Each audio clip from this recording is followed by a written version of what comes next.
stars rise. Hey there, you shameless fucking creature. Old man with the dead cop eyes. Prophesize like a doomsday preacher. Antagonize and monetize. Old man, you're changing hearts and minds. You're changing hearts and minds. You're changing hearts and minds.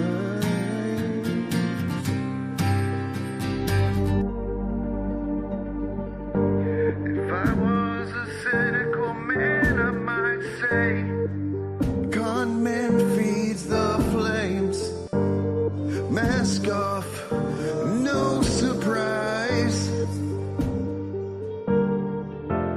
Snake oil lubricates the outrage. Force the narrative to fit the frame. Millions of suckers and there's a new one every minute. Grand Wizard of the Grift. Go on, old man, and get it.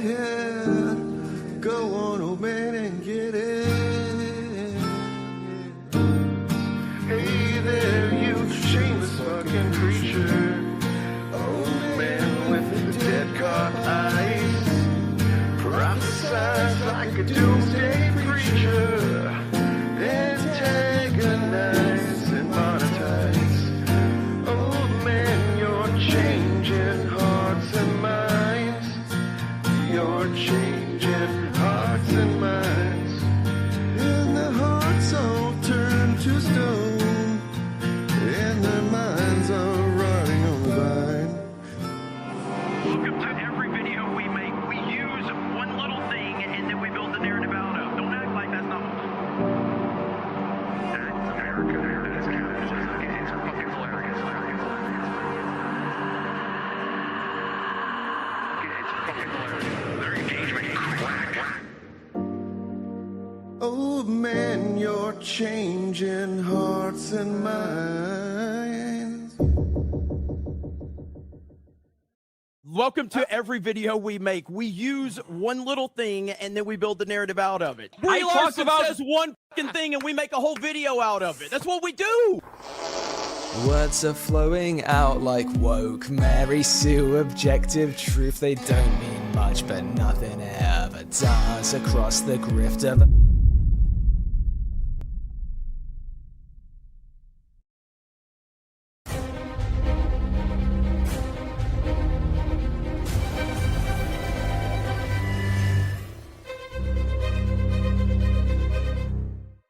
All right, you assholes.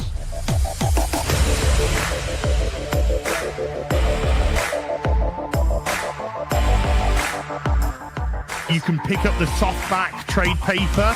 The what now? How do you do, fellow kids?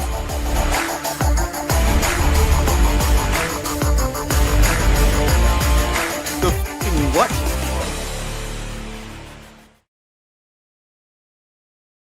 The fucking what? The fucking who? This guy. The softback, trade paper. Right. Man, if I was a real fan, I would remember that, but I'm just not. So, you know, man. Are we losing Warner Brothers? Warner Brothers losing? Are we losing DC still? What's happening, man? Maybe feel better here. I don't know. I think they're going to sell pieces of it off. I think that's what's going to happen. I don't think anybody's going to buy it. It's worth too much. Well, they got $35 billion in debt, so you'd have to buy the $35 billion in debt, and then you'd have to give them the value they want to, and nobody's hitting it. I think Paramount gave them, I think it was like $27 billion was the offer, but then they'd have to pay to offload that because that's less than the debt they owe from the purchase of Warner Brothers. So they should, they're not going to do this, of course, but like it'd be funny if they just like let it go, let like DC characters like Batman and Superman go public domain, and then sold. But I was thinking earlier today because I've thought a lot about it. I mean, they will probably, the most likely scenario, the way for them to make the most money is to just sell IP blocks off. So like a company wants all of DC, they'll buy DC. A company wants all of Dune or something like, I don't know, whatever they're selling, like they could sell it off in blocks. I think that's what's going to happen Because I mean, right now there's only a handful of companies that could afford to buy them with the debt. Netflix is not interested, so it's definitely not going to Netflix. Ted Sarandos has said in 3 different interviews that he's not interested in buying Warner Brothers. Paramount wants it, but they're not offering enough. Apple and Amazon and Disney are the only 3 companies that have the actual value to buy it. And I don't see the FCC approving a Disney buy, so that's not going to happen. Apple probably doesn't want to get involved with legacy media, if I had to guess. Amazon, potentially. I know some people say they want Sony to buy it because Sony is better for the theatrical release windows, but I don't know. I think we're going to see it sold off piece by piece. I think that's the most likely situation. Probably so. I know that like when it comes to just like the stuff that we're more focused on, which is like the DC characters and stuff, Warner Brothers Discovery, that's such a massive conglomerate. Yeah. That like when they look at the list of their revenue streams, that DC is like so far at the bottom. Like that's the other thing is that I was looking at the numbers this past year. Well, we're still in this year, but like the big movie bump in the summer, Warner Brothers was number 1. Disney was number 2 by a hair, but they were still number 2. Everyone else is down at the bottom. No one's even close. Universal, Paramount, Sony, none of them are close. It's always been Warner Brothers and Disney. So with Warner Brothers goes away as an entity and they sell off bits and pieces of the company, Disney will be the undisputed king of theaters. Like whether you like that or not, I don't think it's good. I don't think it's good for the ecosystem to have one company. No, absolutely not. I mean, it's already bad enough, honestly. But like, why are they doing this? What's the point? I mean, I think they've been prepping it for a while, which is why we saw a lot of stuff getting shelved and tossed away early on. I think David Zaslav's entire purpose of being there was to do this, because if you remember, maybe you don't, I know I talked about it, but I don't know if we talked about it. Earlier this year, the end of last year, they started talking about splitting them back up again. They kept saying, we're going to split Warner Brothers and Discovery back up again. We're not going to do it as one thing, and they're going to be separate. And it didn't make a lot of sense then, because I'm like, why would they do that? Well, they're doing it because I don't think they want to sell anything Discovery related. They want to sell off the Warner Brothers stuff. They want to offload the Warner Brothers stuff. So, and Sketchy's, that's true. They've also got HBO, Cartoon Network, all that stuff. I don't think they're selling Discovery though. I think they want to keep Discovery. I've seen no mention of Discovery in any of the discussions about sales. It's all been Warner Brothers. So but I mean, I guess I still don't understand the reason to do it. Is it because they've been so successful that they want to? I don't know. Because I think they purchased it hoping that they could create a giant mega entertainment hub. Oh, because that's what they were trying to do when they merged it with Discovery. But the viewers of Discovery content weren't watching HBO stuff. Right. And HBO people weren't watching Discovery stuff. It was a bad, that'd be like reality shows and shit like that, right? Well, from the beginning, people were like, what does Discovery have in common with HBO? Like nothing. There's nothing in common from these two companies. So it didn't make a lot of sense for them to be together in the first place. And David Zaslav isn't a movie guy. He's a TV guy. Right. I remember that. Right. Yeah. So that's been the issue all along, is the downfall of Warner Brothers where they are right now, even with the success they've had, has not been because of David Zaslav. He's been a detrimental effect on the company from a creative standpoint. I remember it just seems like since 2020, at least, that I've been paying attention, that nearly every decision they've made has been just a boneheaded one that like me, who's, I don't understand fucking, finance or anything on this level, still think it's like a boneheaded decision. It turns out to be pretty stupid. Like, the whole rebranding first they got rid of HBO Max as the app. Yeah. And they just said it's going to be, what was it? Just HBO, whatever. No, just Max, which made no sense because Cinemax was a brand that people remembered. So calling it Max was dumb. HBO was the important part of it. So, and I had a lot of hope for HBO Max at first, because they were one of the, like, early on, whenever the streamers started coming out, with their original content, they had a lot of really cool stuff that I liked. Mm-hmm. They still have really good shows. I think the issue is that if you look back, and I've read several people talking about this, and it slipped my mind. I didn't even think about this, but like changing it from HBO Max to Max, having that fail, and then going back to HBO, and splitting Warner Brothers and Discovery up as two separate services, the writing should have been on the wall at that point that they were going to sell it. It just, like, looking back at that, I'm like, okay, that makes sense. They want to sell the HBO brand. They want to sell the HBO Max app and the streaming service. They want to get rid of those things. So that's why they changed them back, because otherwise they would have kept them the same. So it's just, I feel really stupid that I didn't notice that before, but I guess that was the plan all along, was to do this, to flip it. Basically. Well, because, as Reggie Sketchy's pointing out in chat, it's like these things don't look like they make any sense from our perspective, and they really kind of don't. But like from us, the legalese and finance perspective of at this level that they're at, I guess it makes some sense to make stupid decisions for long-term gain or something. I don't know. It seems insane. I don't know if the Saudis seem to be interested in things that are extremely profitable, like video games, online games, sports, things like that.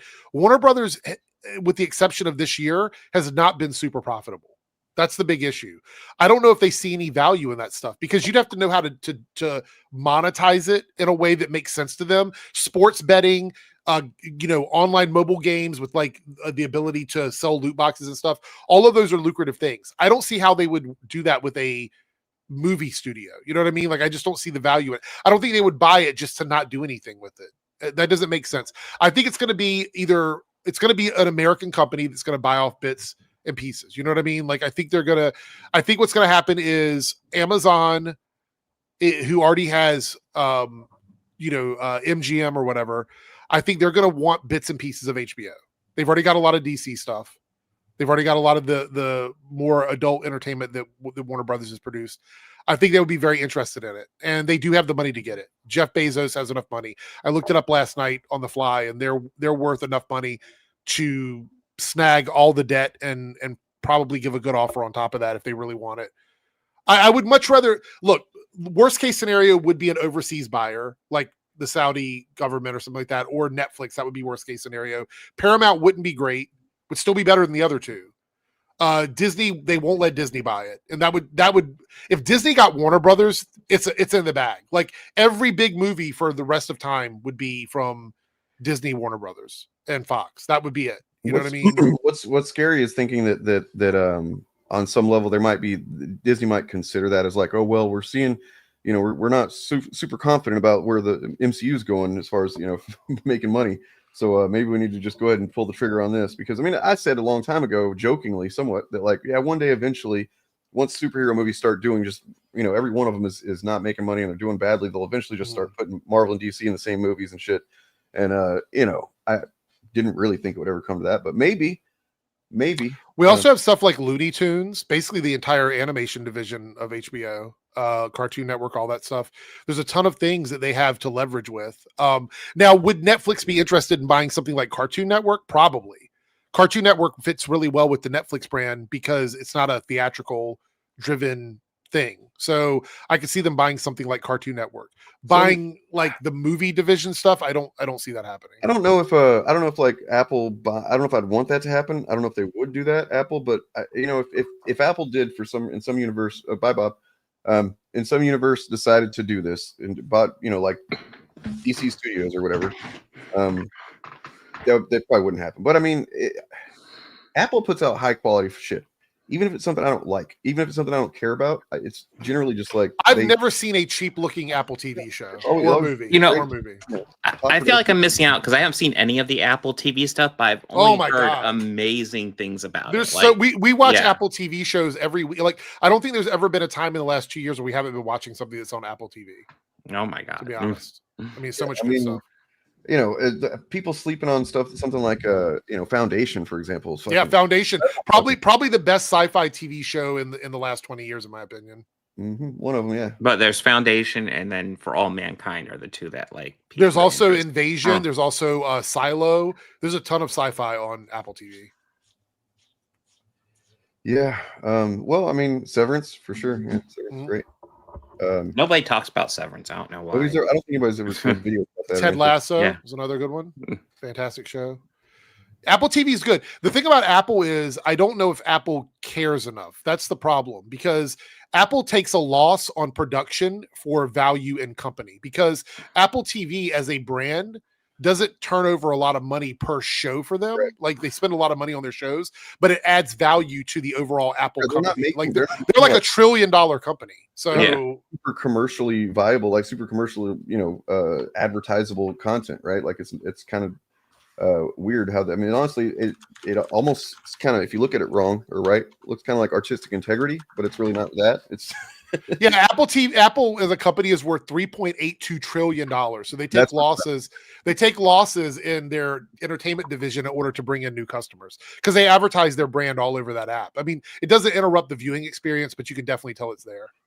Well, maybe who knows, man? All these mergers going on, it just left and right, especially on the right. Brand new website. Over on geeksandgamers.com, and we are merging with that Park Place. We're going to bring their editorial team over. What the vision for this website is to obviously be the entertainment hub for our sphere, but also the entertainment hub for our sphere.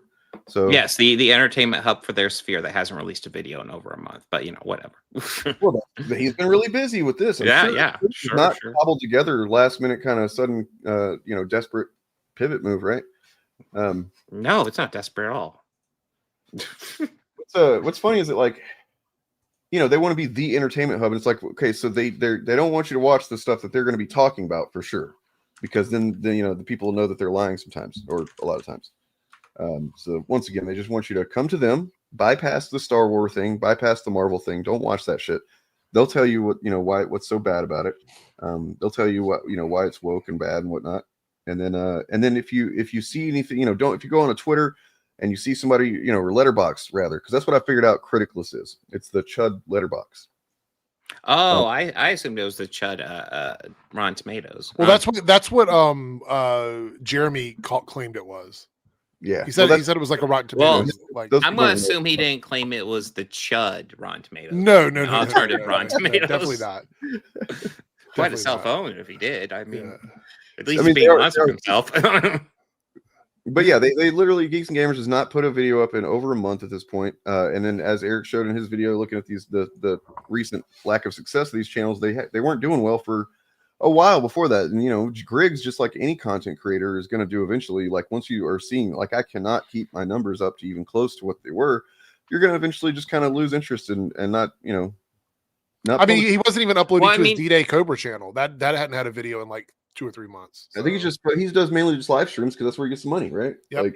I mean, you look at a channel like mine, I've definitely had dips and stuff like that. But I will still do content because I do it because I like doing it. Whereas these guys just do content for clicks. If they're not getting clicks, they don't care. It's a difference. It's the difference. It's I know that there's certain topics that I know that I can go to and I can get a guaranteed minimum number of views on that thing. I don't do that all the time because I feel like I would feel like I was fucking grifting, even if I was being honest with my content, what I was saying. I still feel like I was, I don't know, being weird. It's a weird feeling. But I know that there are things that I can go to, and if he can't even go to a certain topic and hit a certain number, then that's not good. But the other thing is, and I wanted to make this very clear to everyone, the reason why it's such a big red flag for these guys is they are channels that have a team behind them. Because we're all channels that operate and function with just us doing it. Maybe we have 1 or 2 people helping with getting stuff set up for live streams or whatever. But primarily we control our channels. We run all of it. These guys have entire teams. They have thumbnail people. They have editors. They have people that go in and do designs for the channel. They have people that do dig up research for them, things like that. Anytime they're not hitting a certain financial goal, it affects the overall not to mention payout for the teams. What we have with our group is we have a Discord server that we share information. We kind of don't tell them about our secret Eric July server. We're something's going on in the news or whatever. We'll all kind of see that or whatever we're interested in. These guys have that, but it's far more organized. I guarantee it. It's far more I'm pretty confident that the main group of Friday Night Tights guys have their own, probably encrypted chat or whatever the fuck. And they're just constantly texting updates to that chat about what they're going to cover. It's just impossible that they don't have that based on the past you know, whenever you've seen them come out with content on a certain thing, saying the exact same thing about it at the same time. You know what I mean? So they, like even their network that they've relied on, you know, their sport network and whatnot. So, by the way, so I apologize. I'm kind of out of it. I don't have a medication for fucking ADHD right now, and I'm kind of struggling. But yeah, it's just tells a lot that they're still not doing well. And yeah. By the way, I want to point out there are also premium subscriptions for these websites now, like VIP subscriptions, like $5 a month to get extra articles from them and stuff. I don't know if you noticed that or not. No, Geeks and Gamers and That Park Place. They have a of course, because it's all, you know, tier. It's just all about grifting, guys. It's, you know, it's all they care about are the clicks, because the clicks equal money. That's it. And if they can get some sort of subscription from you, even better. I mean, it's more like, you know, if you want to get, I mean, I'm sorry that you were introduced to that, by the way. I wish you could have stayed in whatever heavenly world you lived in before. But it's more like just honest and dishonest. Seriously. Like, and that's what it boils down to. You know, right and left, woke and anti-woke, you can't really tell a place of value on those if you're just kind of looking and going, which one's which one do I trust? I'll tell you which one. The ones that aren't saying everything is woke and bad. Basically. Yeah, I mean, I didn't go into this being like, I'm going to go after anti-woke people because I'm woke. I didn't go into it like that. I just watched bad videos and like, well, that's false. That's bullshit. She's lying. And all of a sudden people are like, oh, you wokey. And it's like, is just saying facts woke, I guess? Well, you know, apparently, and we're seeing that to a crazy degree just in the government at this point. And, you know, it's extended version of the same topic as it always has been. But yeah, you know, Trump fucking announcing domestic terror organizations and whatnot, and it's like, oh my god, dude, this shit is so cooked. We're so cooked, guys. But remember when facts mattered? Yeah, I kind of missed that. You know, No Kings was a big deal this weekend, though. Yes. They're saying the number was closer to 8 million now. So I'm not surprised. It was a massive amount of people. Like, just, you know, I have several video clips from different, you know, cities where it happened. It's just it's crazy. The amount of people that went out was crazy. And I'm really hoping that, you know, and I've seen some somewhat valid criticism from the left of the whole thing, saying that what's the point of it? What's the goal? And it's like, well, true. There wasn't like you need demands, right? Well, the demand in this case is basically we need to come together, period. And understand that this is a problem that people need to come together on. And now that we've shown that we can do that, there needs to be more, you know, I guess, organization and things that we're demanding. And at the same time, you've got the Trump administration lying about, you know, radical left terror groups and whatnot. And that's not going to be, that's going to be awkward, to say the least. So yeah, I do want to comment here on this comment. If you don't toe the line, you're against me, and the other side is how most convos and debates work, especially with media. It's unfortunate that you feel that way about it, because I don't think that's a proper representation of every bit of dialogue that happens. I think the issue is that people who come into a debate without the idea or the ability to take in new information and process new information puts them at a disadvantage, because that's why you should be there. You should be there to listen to ideas. But if you come in with like talking points and you're not really listening to the other person, it is going to feel this way. It is going to look this way. And I like to think there are some people that go in and want to have a genuine conversation about stuff and provide facts, opposed to just trying to get talking points. If you're talking about specifically the Chud space here on YouTube, they don't debate anybody. Right. These guys don't debate anyone. We've tried. We've tried. They don't debate anybody. Matter of fact, Bob destroyed Monetize Your Haters for Eric July to the point where he just stopped doing it altogether. So they don't debate anyone. There's no debate to be had because they're not talking to anybody. The reason why, and I'll move on after this, but the reason why that is because they establish their talking points. They know they're lying. They know they're being misleading. And anytime you see them question on it, they have no response to it. You see it on there's a couple of Piers Morgan clips where they're confronted when Gary and Will are confronted about the stuff they say, and they have literally no rebuttal to it whatsoever. I have reached out, I have sent DMs literally directly to Jeremy Griggs before. It's been a couple of years since I did that, but like literally in the nicest way possible, proposed that we, talk about some of the stuff he was saying. I wasn't, shitty about it. Maybe he saw some of my content and I was being shitty about him then, but still, he just didn't respond, It's funny because a couple years ago I stumbled into Ryan Cannell's email address and I sent him an email essentially inviting him to a debate, and no response. And, hey Ryan, what's going on, man? Sketchy, I agree. There is a big portion of the online left that just is stuck in this doomerism type shit, and I refuse to be a part of it. So it's not helpful. That is not helpful. It's understandable to feel a sense of doom. That is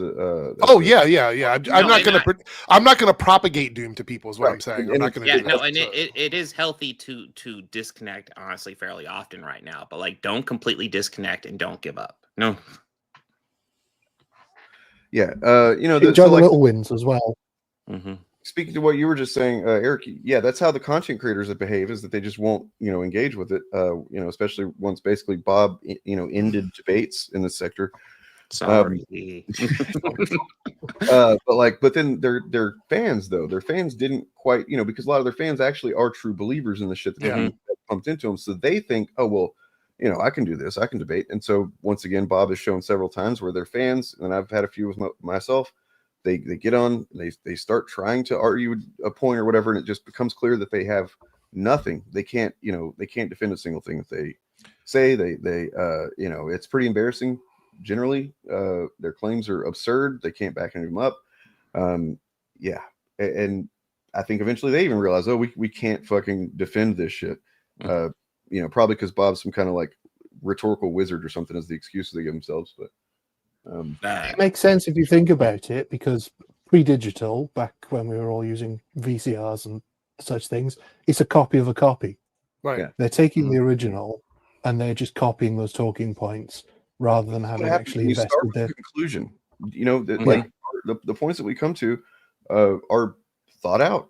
They actually have a logical framework behind them. We can explain to you how we get to this with these sets of facts that are observable facts, and we can, here's how we apply our sense of ethics to it, and here's the conclusion we come to. Whereas they're just like, our conclusion is it's woke or it's bad or whatever, your shills, and then hold on, let me try and backpedal and support that in reverse. Can't do it. Well, I mean, I've even made it super easy. Like, I have a debate channel on my Discord. I've told people, if you want to debate me, come in, put a debate request into my channel so I can go and check out your content. And there's literally a voice channel on my Discord made specifically to debate. I've had it up for like 5 months now. There's not one request in that debate channel.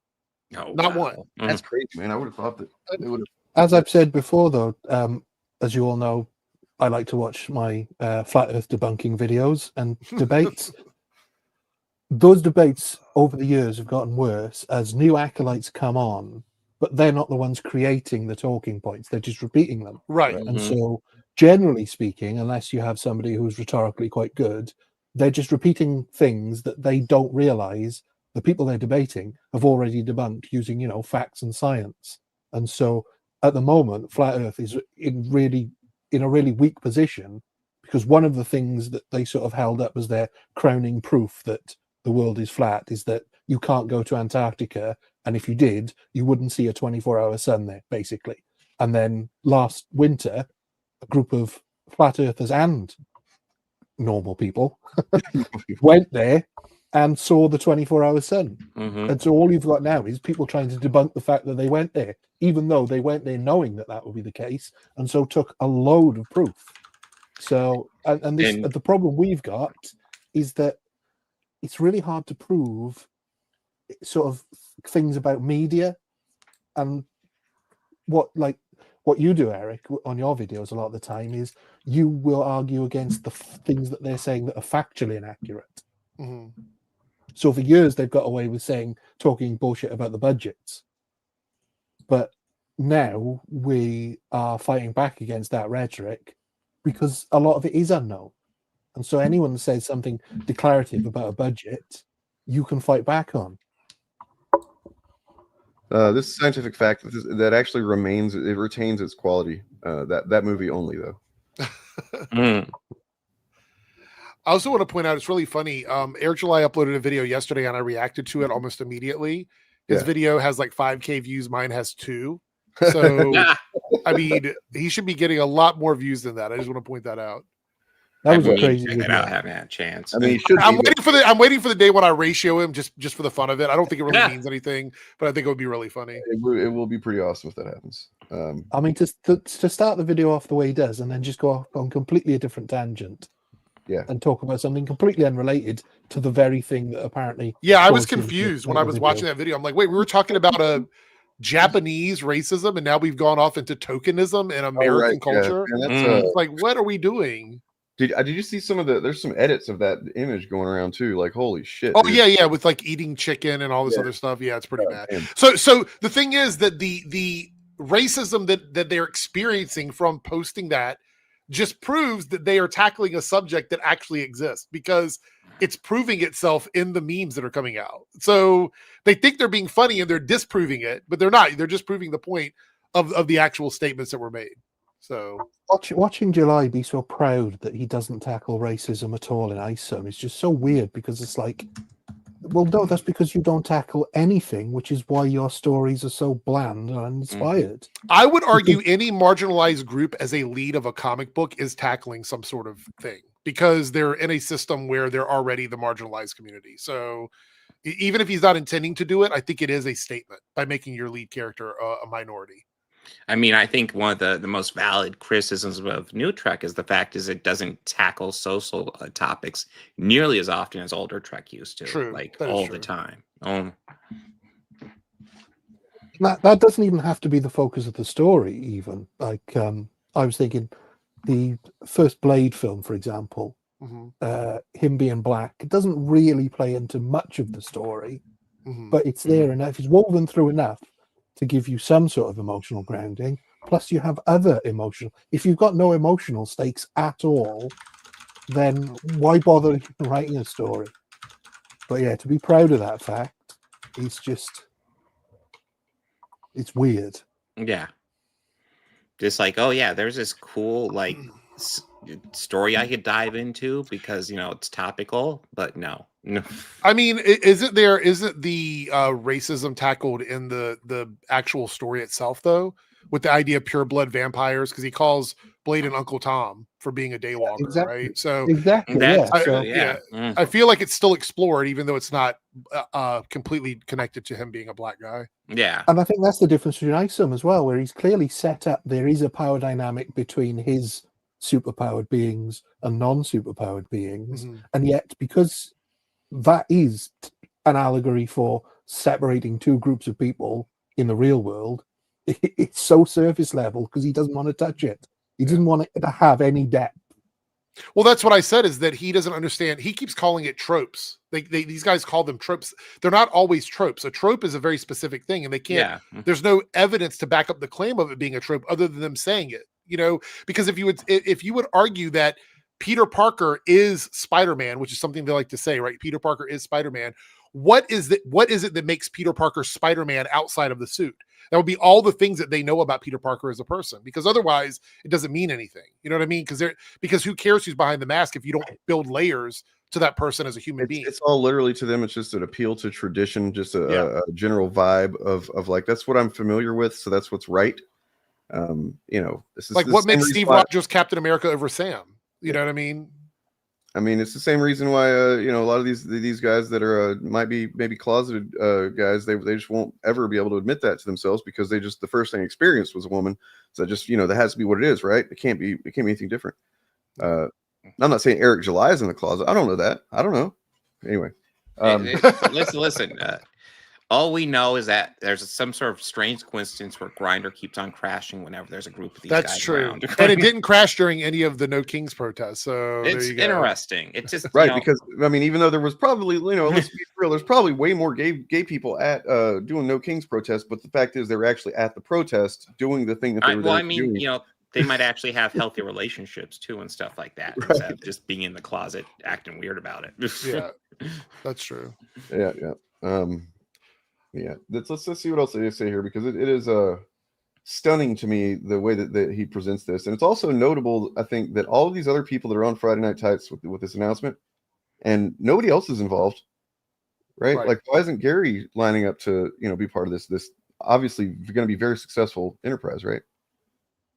the news and information for our sphere as well. So when Az goes on a legendary rant, can you pause for a when second? Quickly, I'm sorry. When he says news and information for our sphere, they're writing it. So they're not. It's not news. They're the ones that are. Their team is writing the articles. That's why the merger is a big deal. This is why when people said, "Why are you calling it propaganda?" I'm like, because if they're actually merging together for this, then their writing team are employees of Geeks and Gamers at that point. Listen, what all they're making is just this one singular site that people can go to and hear opinions that they like repeated. You can call it like a chamber of opinions, or you're right. Something Well, I mean, like they that. literally says if somebody tweets something or would review something that you don't like or whatever, then you can just go over here, and it's like literally saying if you don't like other people's perspectives, and we know you don't, you know what I mean? Like, just come here, and where your perspective will just be literally echoed in a sort of, like you're saying, like a chamber, kind of like a chamber, like a chamber of echoes. Weird as well, because imagine if the news reported the news this way. Imagine if Fox News reported about something that Jesse Waters had said on his show on Fox News. Because they want you to know the real story behind his comments, basically. The real story behind Az's legendary rants. Right. When you could just watch him do the rant because it's YouTube. And it's so weird. I don't understand it.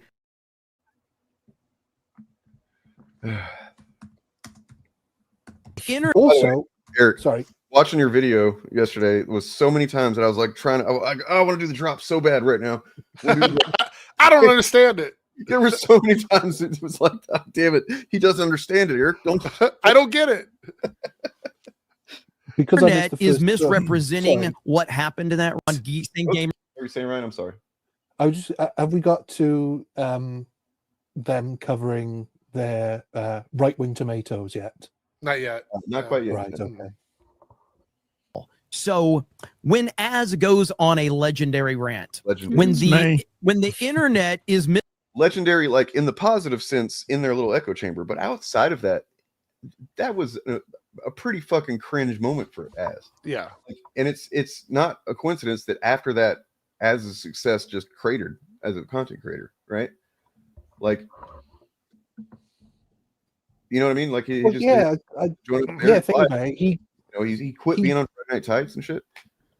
He got a big boost of viewers and subscribers directly after that, but then it turned out that was a one-off. He couldn't sustain that, getting angry about computer games.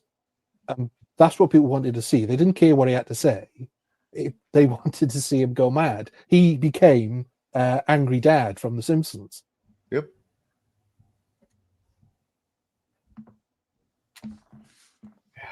Oh, sorry. Misrepresenting what happened to that rant. We're going to have an article to break it down, to tell everybody what's actually going on. When critical. So let's see. Let's. He's talking about the pronouns rant, right? So who misrepresented it? How was anybody misrepresenting that? I'm sure maybe somebody somewhere did. I mean, he was mad there was pronouns on a character select screen. How do you misrepresent that? Like that's what it was. And well, that's the thing. So what they really are saying there is people are providing context to something that we didn't want you to think about this with that context in mind, because that makes us look like we're lying or we're dishonest. Yeah. And so that's what it is. They want to create a sort of. They want to reinforce the narrative is what they want to do. Plus, that's assuming that he does go on another rant when he's only done it once. Well, now he has an incentive to do it because they have a propaganda site. So who knows? He'll probably find another reason to do it. And that was also over a year ago. 2 years. 2 years ago. 2 years now. Just a 2-year video. Like, drinker makes a viral tweet. We're going to write an article about it. When Ryan says something controversial, we're going to. Tweet.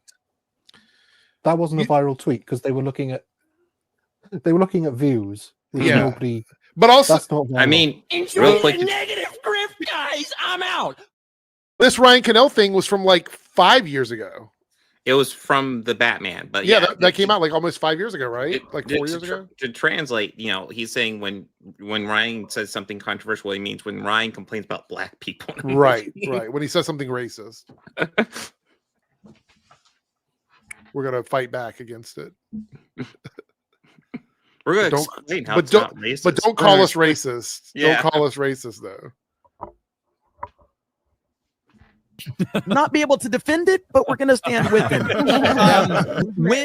When we have meetup, Anybody that's not aware, I don't know if I've told you guys this or shown the video. Maybe I have once, but like it is a generally accepted thing amongst their group that Ryan is the truly vile bigot among them. Right. Like, I mean, they all are. But I think they're pretty accurate on that. I think Ryan and maybe Az are the worst two out of all of them, if I had to guess. Yeah, I mean, I think that with Az, his is more probably like in the I guess in the LGBTQ hatred. And Ryan is the race one. Yeah, Ryan is just like, yeah, and the jokes they joke about it, but like I think they're serious. There's a video clip that I have somewhere. The reason I don't pull it up and show it is because there's one part where there's like a really loud, fucking just way over loud thing that happens, and I'm not sure when it is, and I wouldn't want to fuck everybody's ears up. But it's like them. I think it was from some member stream or something like that, kind of not completely public stream, and they're talking about Obama or something like that, and it's just the joke is for several minutes that Ryan is like the racist one who wants to say the N-word all the time. He says it anyway. I mean, I'm not. Let's be clear here. Ryan Cannell, I would put money on it, has said the N-word on behind the scenes or maybe even on camera before. I truly believe that.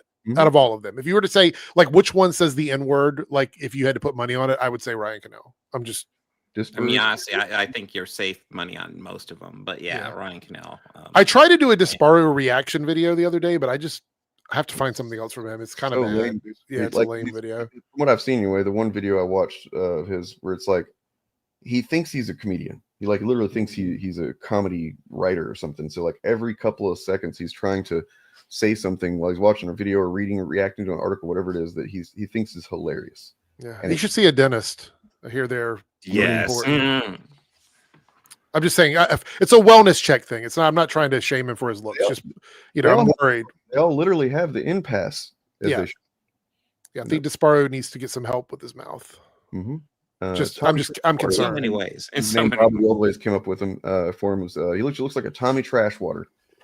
Looks like he's been eating tailpipes, but it's okay. I mean, it's just I'm not trying to shade. When there are things going on, geeksandgamers.com is going to be the place where you have all of your information right there. And so Geeks and Kids, a who's who of who?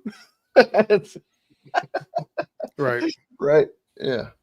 I mean, I still don't understand this because isn't this what Geeks and Gamers already do? Yeah. Isn't everything you've said stuff they already do? They aren't teamed up with other websites. You want me to tell you guys what happened? They had to fire their whole editorial team, and this merger was because they wanted to save money. I mean, that's pretty obvious what they did. They had a bunch of people writing articles for geeksandgamers.com. They couldn't afford to pay for them anymore.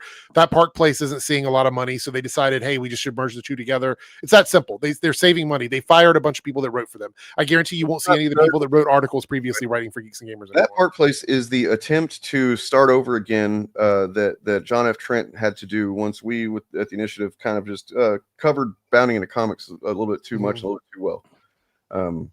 I believe that. And now JDA's fighting with them and fighting with like the old bounding into comics. There's like a bunch of infighting on which one of these shitty websites is the best shitty website. It's pretty much what it is. Yes, I described. We're going to talk about Cosmic Book News. Speaking of shitty websites, we haven't talked about him enough. Talk about him a little bit.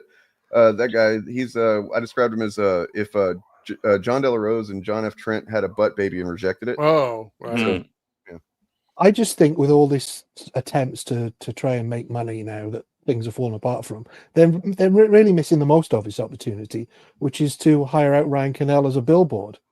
I mean, think of the advertising space there. That is premium. But you'd have to cover up the bottom part because nobody wants to look at that shit. Yeah, I mean, so and the other thing, the unspoken thing, I suppose, about what they're doing here is it lines up with what the right is doing generally, whether you're talking about the Ripaverse or whatever it is. They have just been constantly trying to create their own, their own reality, essentially their own, like don't be a patron to anything that is going to provide any kind of context or truth or balance, that's all just far radical left stuff to them. Right. Creating literally echo chambers, just their own little siloed piece of reality that they want people to I mean, that screams success to me, that they have to create their own echo chamber because none of the other outlets out there are now anti-woke. Because they kept saying that they won. Well, how did you win? Or I mean, did Deadline, Variety, Hollywood Reporter, they all just start, towing the line for you guys? Oh, wait, no, they didn't. They didn't start doing that. So I guess they have to create their own space now. Yeah, I mean, speaking of, actually, I've got an image here that speaks to this point. You might call it a safe space. Yes. Yeah. So they're constantly, crapping on like, Rotten Tomatoes or whatever, because they apparently don't understand how it works, for one thing. But then when it's convenient, Critical Drinker will totally use it, to make some point that he thinks is, relevant. It's like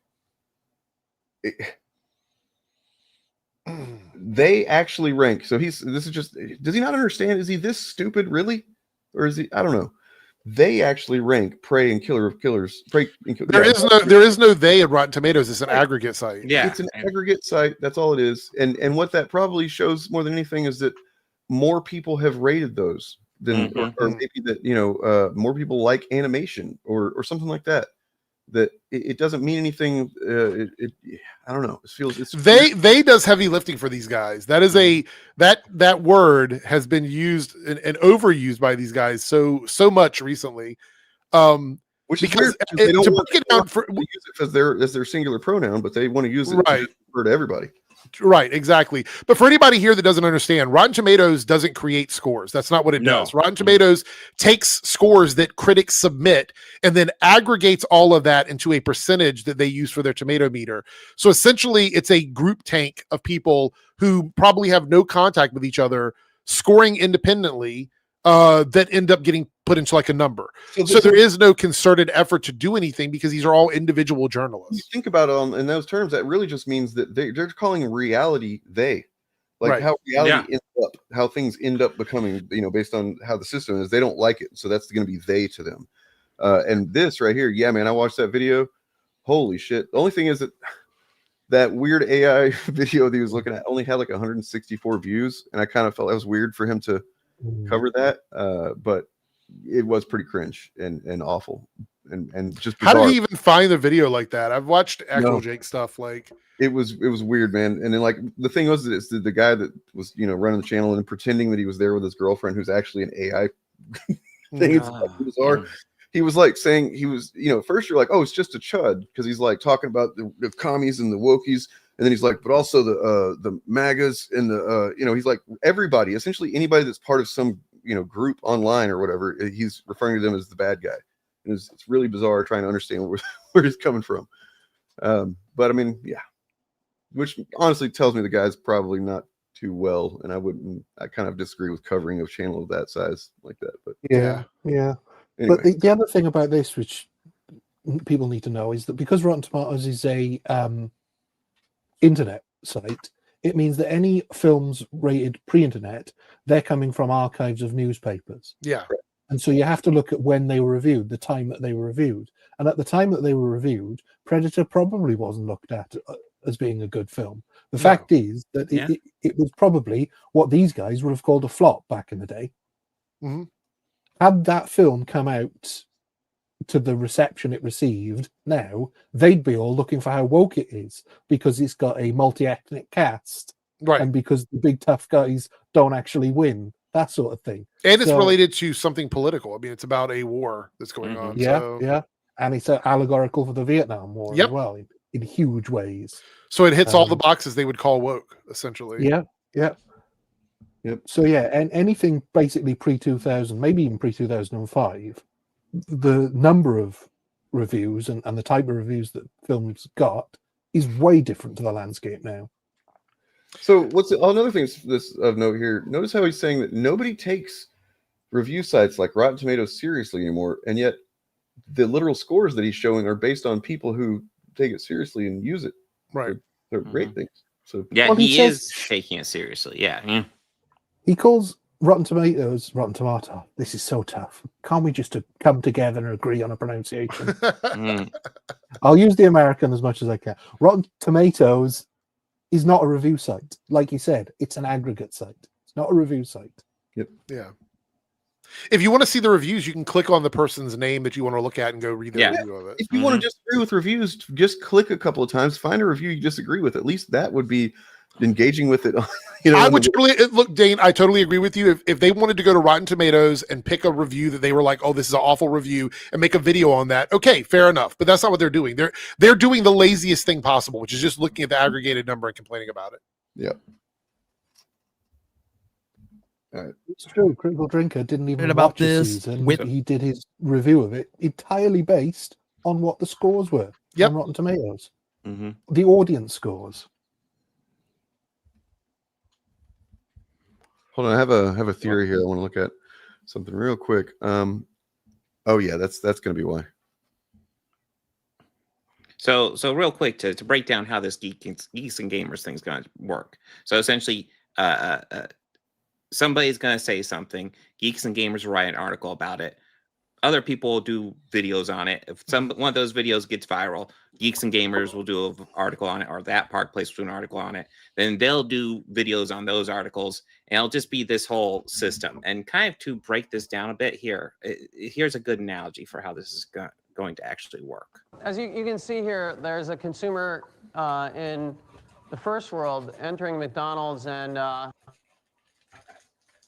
consuming a hamburger. Mm-hmm. And afterward, this is a process we're all familiar with. I don't need to explain it to anyone.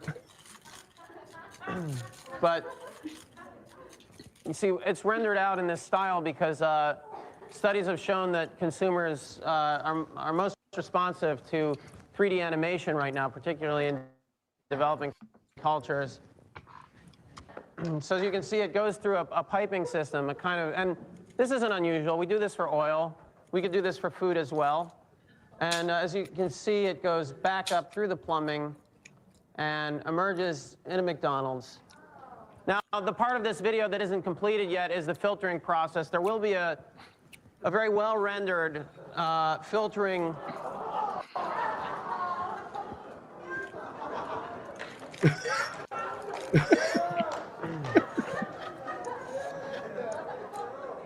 And as you can see, that might answer somebody's question from before, but at the McDonald's in a developing country, and in fact in this country as well, you would be able to choose the number 1, number 2, number 3, number 4, number 5 would no longer refer to combinations of food, but rather just the number of times the product had been recycled.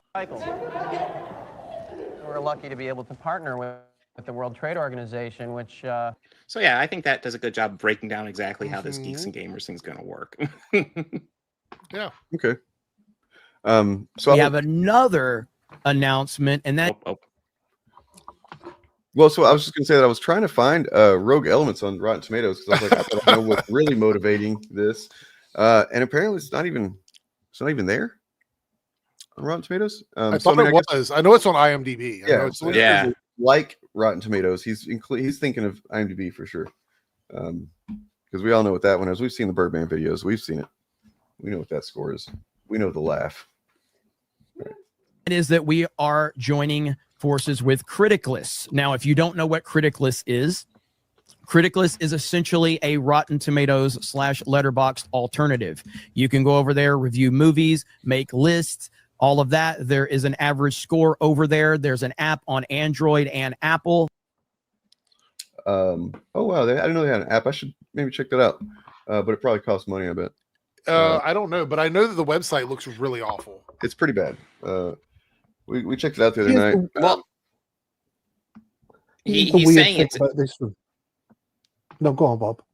No, I was just gonna say he's saying it's like Letterboxd and Rotten Tomatoes, and it's like, well, which one is it? Because those are two different sites. One's an aggregate. One actually posts reviews, although it does aggregate it to a degree, but like it's more just almost like a social media site for reviews. Like, pick a link. Which one is it? The first thing it wants is for me to do. God. Do anything. Pay us money. We want your money for sure. And then it's just like no fucking rhyme or reason, really. I guess trending TV. So there's that. Trending water coolers. I don't know what that means, but there's Spider-Man and then it's seemingly a pornographic film right next to each other. Oh my God. By the way, the app is rated for teenagers, by the way. I don't know if you knew that in the store. It's rated T for teen. So That you got is horrible people text. presuming to give their ideas for how to fix Return of the Jedi. That's fun. That's a good way to review a film. Yeah. I mean, honestly, I can't even see like you have to be a real dickhead to do that on like even Letterboxd or something without being sarcastic about it. So the way that they score things, because if you may remember, we have a video over on the Shillcast channel where we looked at a couple of different anti-woke Rotten Tomatoes kind of sites. There was Woke or Not is one of them, and then there was I forget the other name. They were really stupid and bad, and like one of them was extremely bad. But they're basically the same thing in the sense that does it have any of the stuff that trigger us and make us think that the wokies are taking over and trying to groom our children? So it's just a paranoiac's fucking wet dream for movie reviews. Well, here's my thing about Rotten Tomatoes, though, and this is where it's going to sort of not work in their favor, is they're constantly referring to one score or the other on there to say whether a film is good or not in all their videos. Now they're delegitimizing that, and so all they're going to get is exactly what they want, which is their audience scoring films that their audience likes or dislikes. And so it completely delegitimizes any sort of criticism of film. And it's just, I can't think why they thought this would be a good idea. Is anybody going to watch their channel and think, oh, they're right, Criticless says this film is woke, I guess we won't go and see it? I mean, the idea that with the boys in particular, and then I guess Gen V as well, it seems like they have a real hard time understanding the overt political stuff, themes, and then but then sometimes something will pop out as a little bit more heavy-handed or obvious or whatever, and then they get really triggered by that. But to me, I'm just like, I don't even know how you can sit and watch this at all, because to me, I just see this as coming from a at least left of center perspective. But yeah, they're not very politically informed, I suppose. So one good thing I will say about directing more of their audience to engage with this website is it means there's going to be less brigading of films and TV shows on Rotten Tomatoes. You would think. You would think. I mean, Oh wow! So just a little bit of information on the owner of Criticless. His name is Blaine Andrews. He's from North Carolina. Oh. He said he founded Criticless in early 2023. He was frustrated with what he saw as out-of-touch corporate influence critics. He was mad that he could not get approved for Rotten Tomatoes, so he created his own app. Oh, that's the same story. Man, whatever it was, they're rejects from something or another that they really want to be part of. Because they're rejected, then they feel like now it's bad. I gotta hate it forever. It says, what if we had a platform for regular people to review entertainment that didn't cater to any specific ideology? Movement for social and cultural change, emphasizing the opinions of regular people. And then it says here the audience score. Yeah. It says when you load up the app on the main loading screen, it says down with the establishment on the loading screen. That sounds like an attack on Trump. He talked about wokeness on the Alex Swesta show. I don't know what that is. It says the title of the video was "Woke Crap is Ruining Everything," featuring Blaine Andrews. I bet you that's on YouTube somewhere. Woke Crap is Ruining Everything, featuring Blaine Andrews. Yeah. I mean, it's clear that obviously they're full of shit whenever they say that it's the regular people or whatever. But the whole point of putting out something calling it for this is for the fans, it's the regular people, the blah blah blah, is they want to normalize and have to some degree been very successful with normalizing, mainstreaming these ideas as the normal status quo ideas.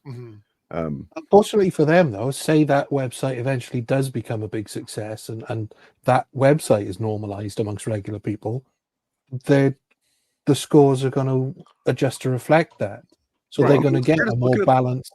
We'd have to do a whole deep dive, but I'm looking at scores right now, and it honestly, a lot of people don't seem to be scoring it like the same way that I even like on the woke or not. We could go look at that one. That one was they understand the assignment on that one. With this one, it seems like they're not kind of trying to. Some of them anyway aren't going that hard on the things that you would expect them to. Just like, go ahead, sorry. There are going to be normies, though. That's the other thing. Because this website exists, there are going to be normies who stumble across it looking for a review site who will sign up to it. Because I mean, you've only got to read some of the reviews on IMDb to realize that some people who post reviews on there are insane, and so it's just as likely that normal people will find this website not realizing that it's political propaganda and rate films accordingly, which is exactly what they don't want. They don't want normal people finding out about this website. They want their audience doing it. This is really interesting. On that stream, What Crap is Ruining Everything? With this guy, we've got OMD Reviews, who is part of the whole Geeks and Gamers ecosystem. Tom Connors from Midnight's Edge is on there. Jesus. So that pretty much tells me he's exactly the kind of person that we expect him to be, essentially. Yeah, I mean, but like, so I just clicked on Peacemaker, and I'm looking at just a general glance of the reviews, and they have these just gaudy but at least easy to see rating graphics here. And then the terms that I guess they've arbitrarily decided that. Oh my God, he's the guy who created this website like 100 years old. Rad. So there's hey, it has to be rad sometimes, man. Come on. There's yeah, rad. You are 100 years old, like me. That's true. Bogus, rad, decent, heinous. You know, and what's kind of weird is that like there's several decents and a couple of rads for Peacemaker season 2. And it's like, well, okay, so a couple of these people aren't getting that. I don't know how they get here. You know what I'm saying, dude? Like, I'm surprised. I'm surprised the opposite of heinous isn't non-heinous. Can you arrange the reviews in order of best to worst? You go to the top of that. There's no, down a bit. It was on that. Yeah, at the top of that. There's a sorting thing. Most recent. See if it most upvoted. Oh, most. No, we would want most downvoted. Oh, okay. Oh, well, that doesn't really do anything. It doesn't make sense. That it doesn't function correctly. Oh, someone gave it a most excellent. Yeah. Wow. Well, I think it's interesting. So I typed in Last Jedi and by accidentally slipped and I threw an extra letter in the. So there's a G in there randomly and it could not find what I was talking about. Great search functionality. It said just gibberish word Last Jedi and it couldn't figure out what I was searching for. Yeah. Oh, yeah. I don't get it, man. I can't find it. So this is really funny. I clicked on the beginning of the podcast, just like the first couple minutes of it to see what they were saying. And within the first 2 minutes, they're making fun of queer people. It's like right at the beginning of the podcast.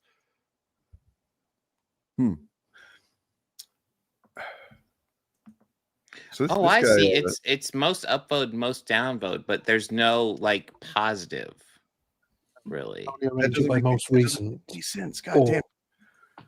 It does make or whether people who read the reviews have liked or disliked it. Yeah, so it's all popularity contest shit, you know.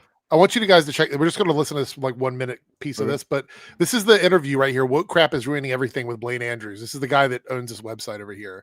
As you can see, OMD Reviews, Tom Connors, Midnight Edge. It's a cavalcade of really old guys, obviously upset that they can't be on Rotten Tomatoes for whatever reason.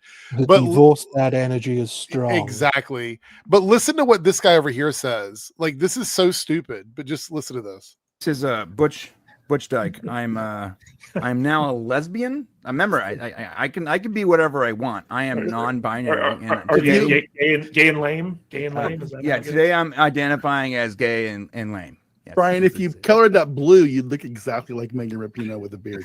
AKA Bambi. I am Bambi.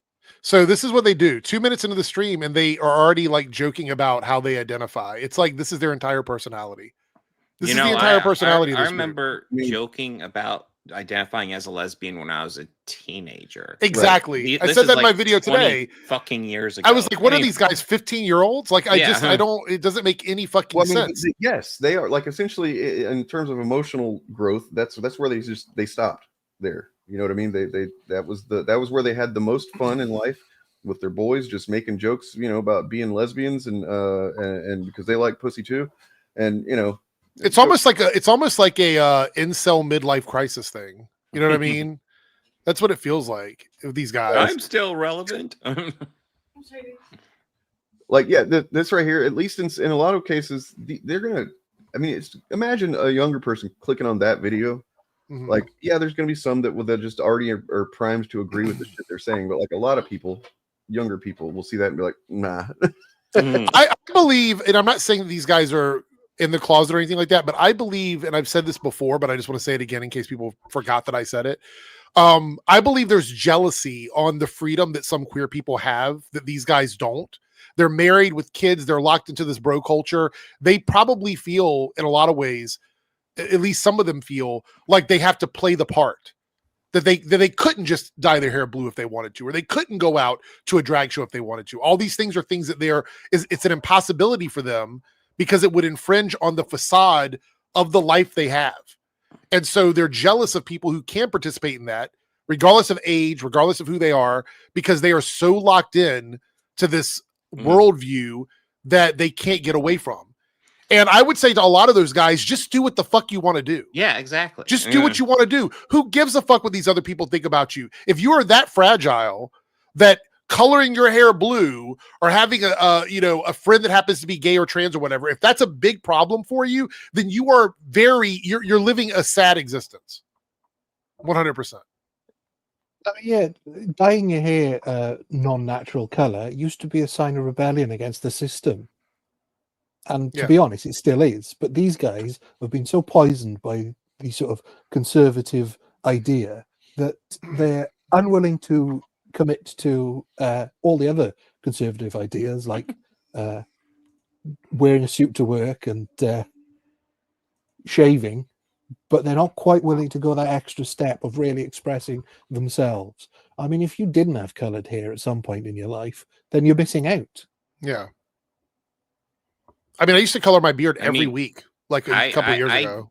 Definitely, when I was probably in my mid to late 20s, went through a phase where I would just change my hair color every month or so. Every month. I stopped coloring my beard because it's a lot of work. It is. And I was like, I don't want to keep doing it. But the beard in particular would grow out too fast. It does grow out pretty fast, yeah. But I mean, it's just one of those things that bothers me. I'm like, these guys are mad because they can't do what they want to do. Grown men mad because other people are enjoying life. It's crazy. This is absolutely true. Like, and it really should be stated more often that this is a fact. Like, people that are just like, even if you like, they're just unhappy. They're unhappy people. They're unhappy with who they are. They're unhappy with the world. They're afraid of everything they don't understand. It's pathetic. And now they've gotten everything. They won the fucking government, and they're bored. They have nothing now. That's the thing. Like they complain about everything. Get one of my hats. If you're bored, buy a hat. Like I actually have like lots of solutions I'd like to present to political spheres, but they don't have solutions. They just have bitches. Well, a good example of one of the introducing arguments without solutions. They have solutions. Yeah. They have solutions. Well, good, Dane. I want to show this real quick. Just okay. Check this. Can't hear. We're just absolutely fucked as farmers, guys. Everything is so fucked, and I do not see anybody surviving this farm crisis that we're in. Guys, look, one of the best splorn crops that I have ever raised in my life.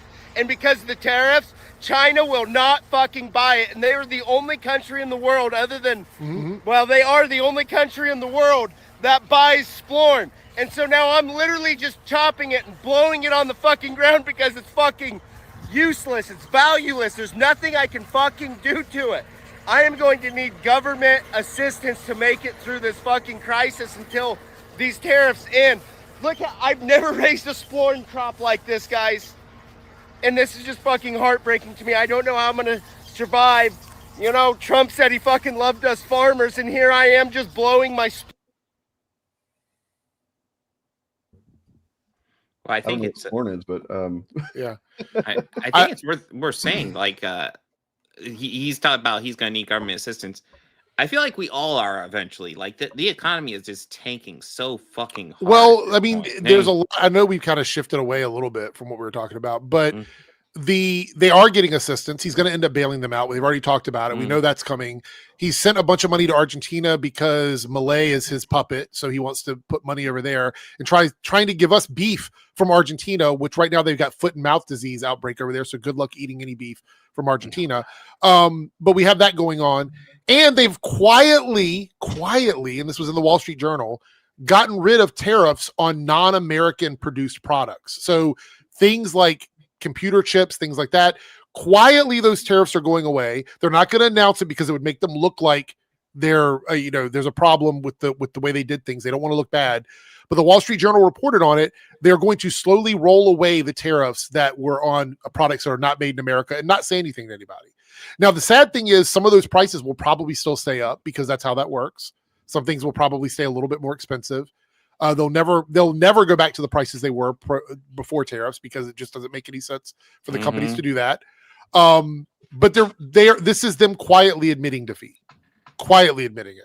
They're not going to say it loudly, but quietly admitting defeat. Apparently, that's actually a fucking satire video, but still, it is that is expresses a legit thing that's happening.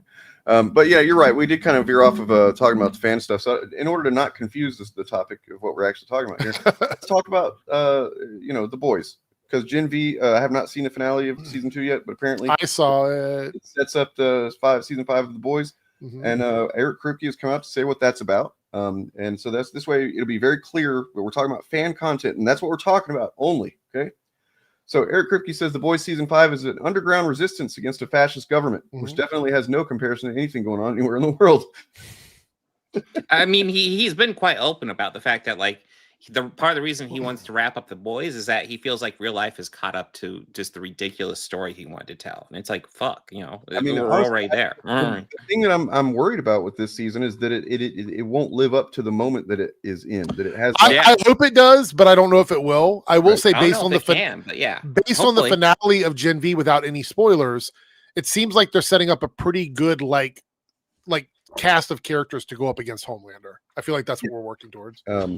I mean, I mostly enjoyed this season of Gen V. It's I guess I wouldn't say that I was like hyped to watch it every week, but I always remembered what day, I go, today's that day. That's generally how I rate how much I'm enjoying a show is by each week. Am I like, as soon as it's over, am I like, can't wait till next week?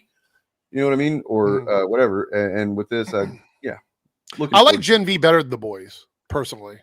I think it's a better show. Characters, quite a bit. Yeah. I feel like Gen V is the X-Men Academy we've never had, which is what I love about it. It's a little bit more off the rails than what an X-Men Academy would be, but essentially I feel like it is. I feel like we have it. X-Men Academy radar. I think Gen V works for me because DC and Marvel refuse to give us any sort of like young character storyline where we get to see them coming up as superheroes in a superhero world. They keep teetering on it with like a lot of these young Avenger characters, but we haven't actually gotten it. So Gen V scratched that itch for me as a viewer. So, well, and that probably has something to do with the hesitancy to because they know what they would need to do to tell a story that actually appeals to young people and tells, the story of younger people in this current days. And that would include, queer stories. That would include,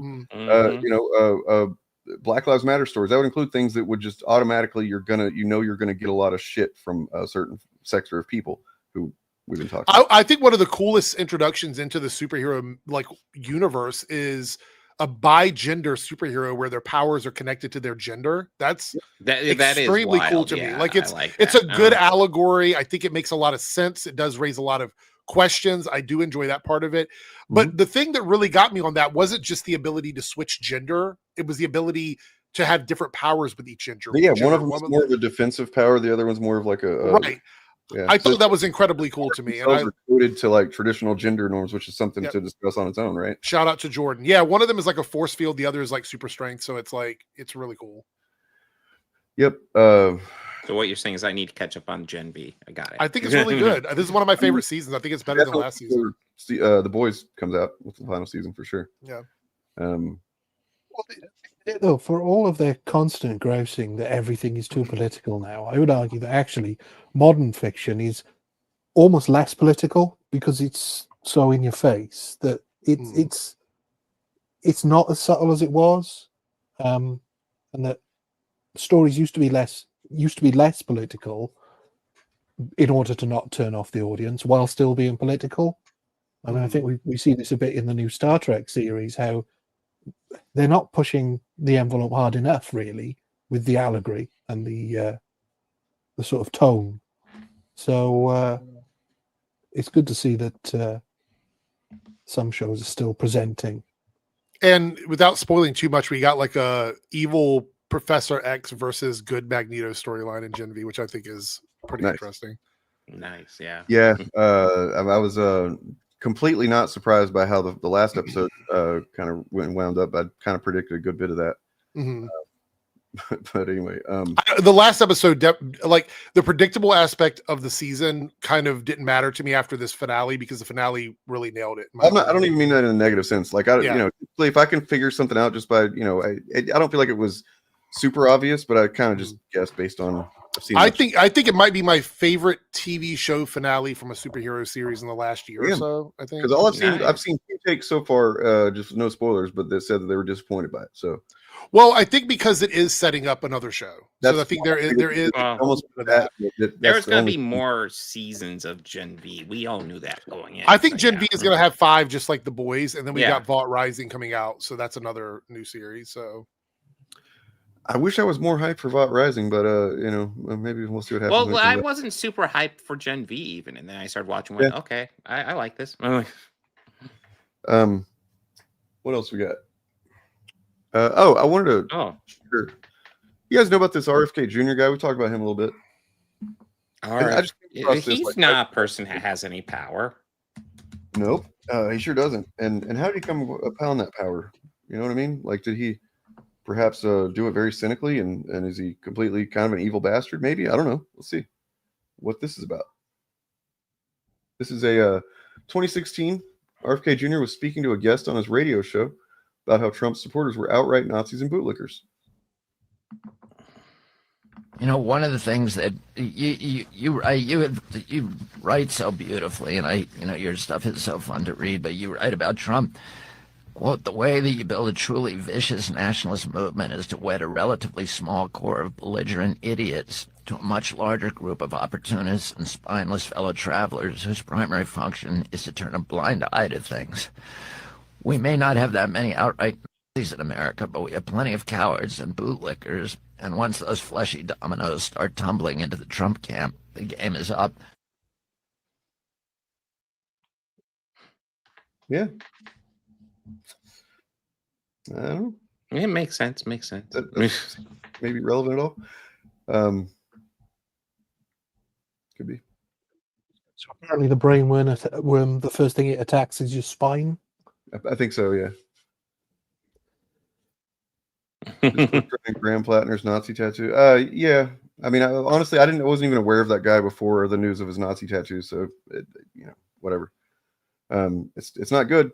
You know what I mean? It's not good that's the people that keep getting, keep getting people like him and Fetterman held up as like, oh, this is a guy that's going to fight for us and whatnot. And then he literally did At least this reveal came before he got elected. True. So.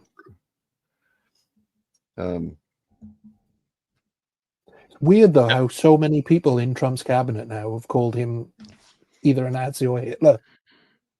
I mean, you would have thought none would be the ideal number, but he's got 2. Well, yeah, they're all willing to suck up to him. So yeah.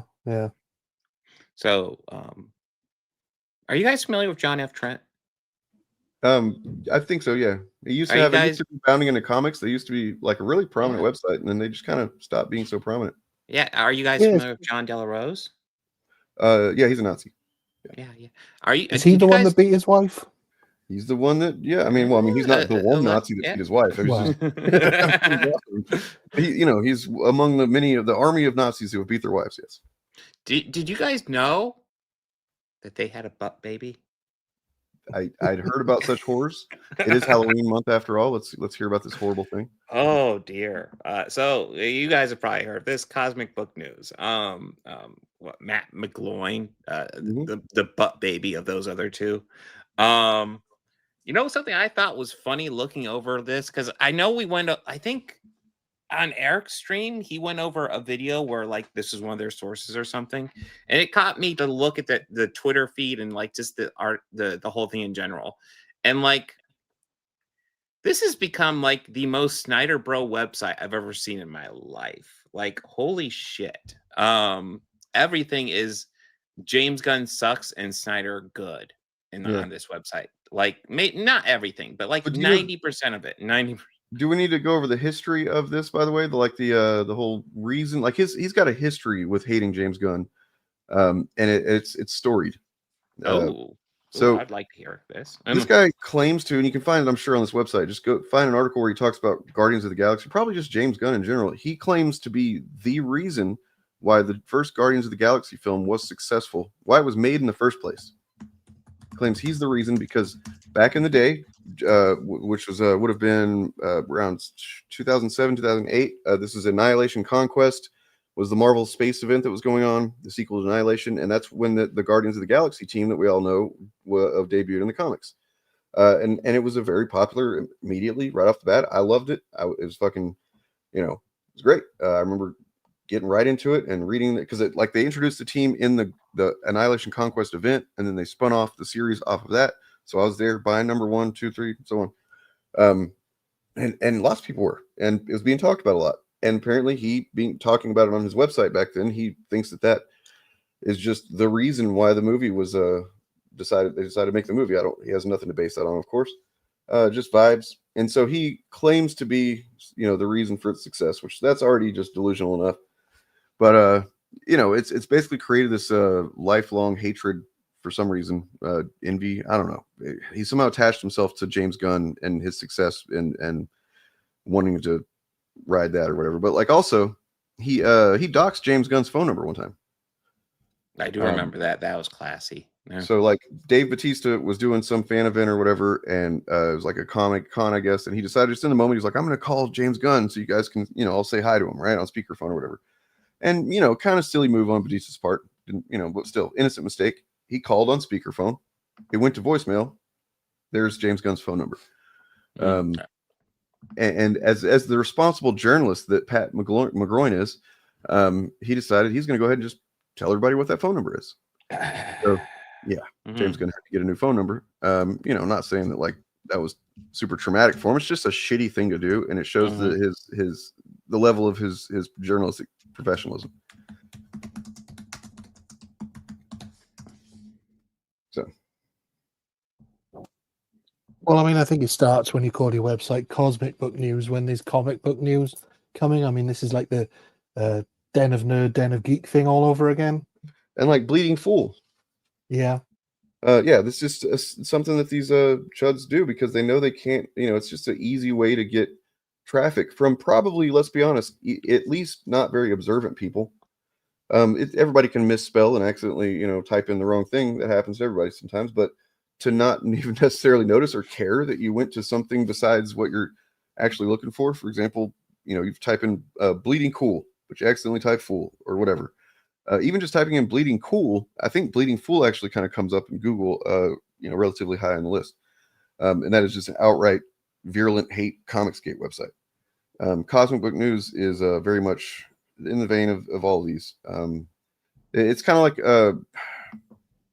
he's kind of like John F. Trent if he didn't have the extreme nationalist Catholic angle to him, just the general nationalism. But yeah, do you have any specific examples, Bob? Articles? Well, honestly, for me, I was just going over so here we can go over this real fast because I just look over this and I'm like, first article, and this is just featured article. It's in order, I'm sure, in the order of release. James Gunn has lost a DC audience. Now what? What? Because Peacemaker's over?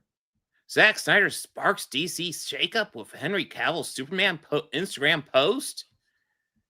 Yeah, he's a filmmaker. He might post stuff. James Gunn's real DCEU villain might be the Center, not Brainiac?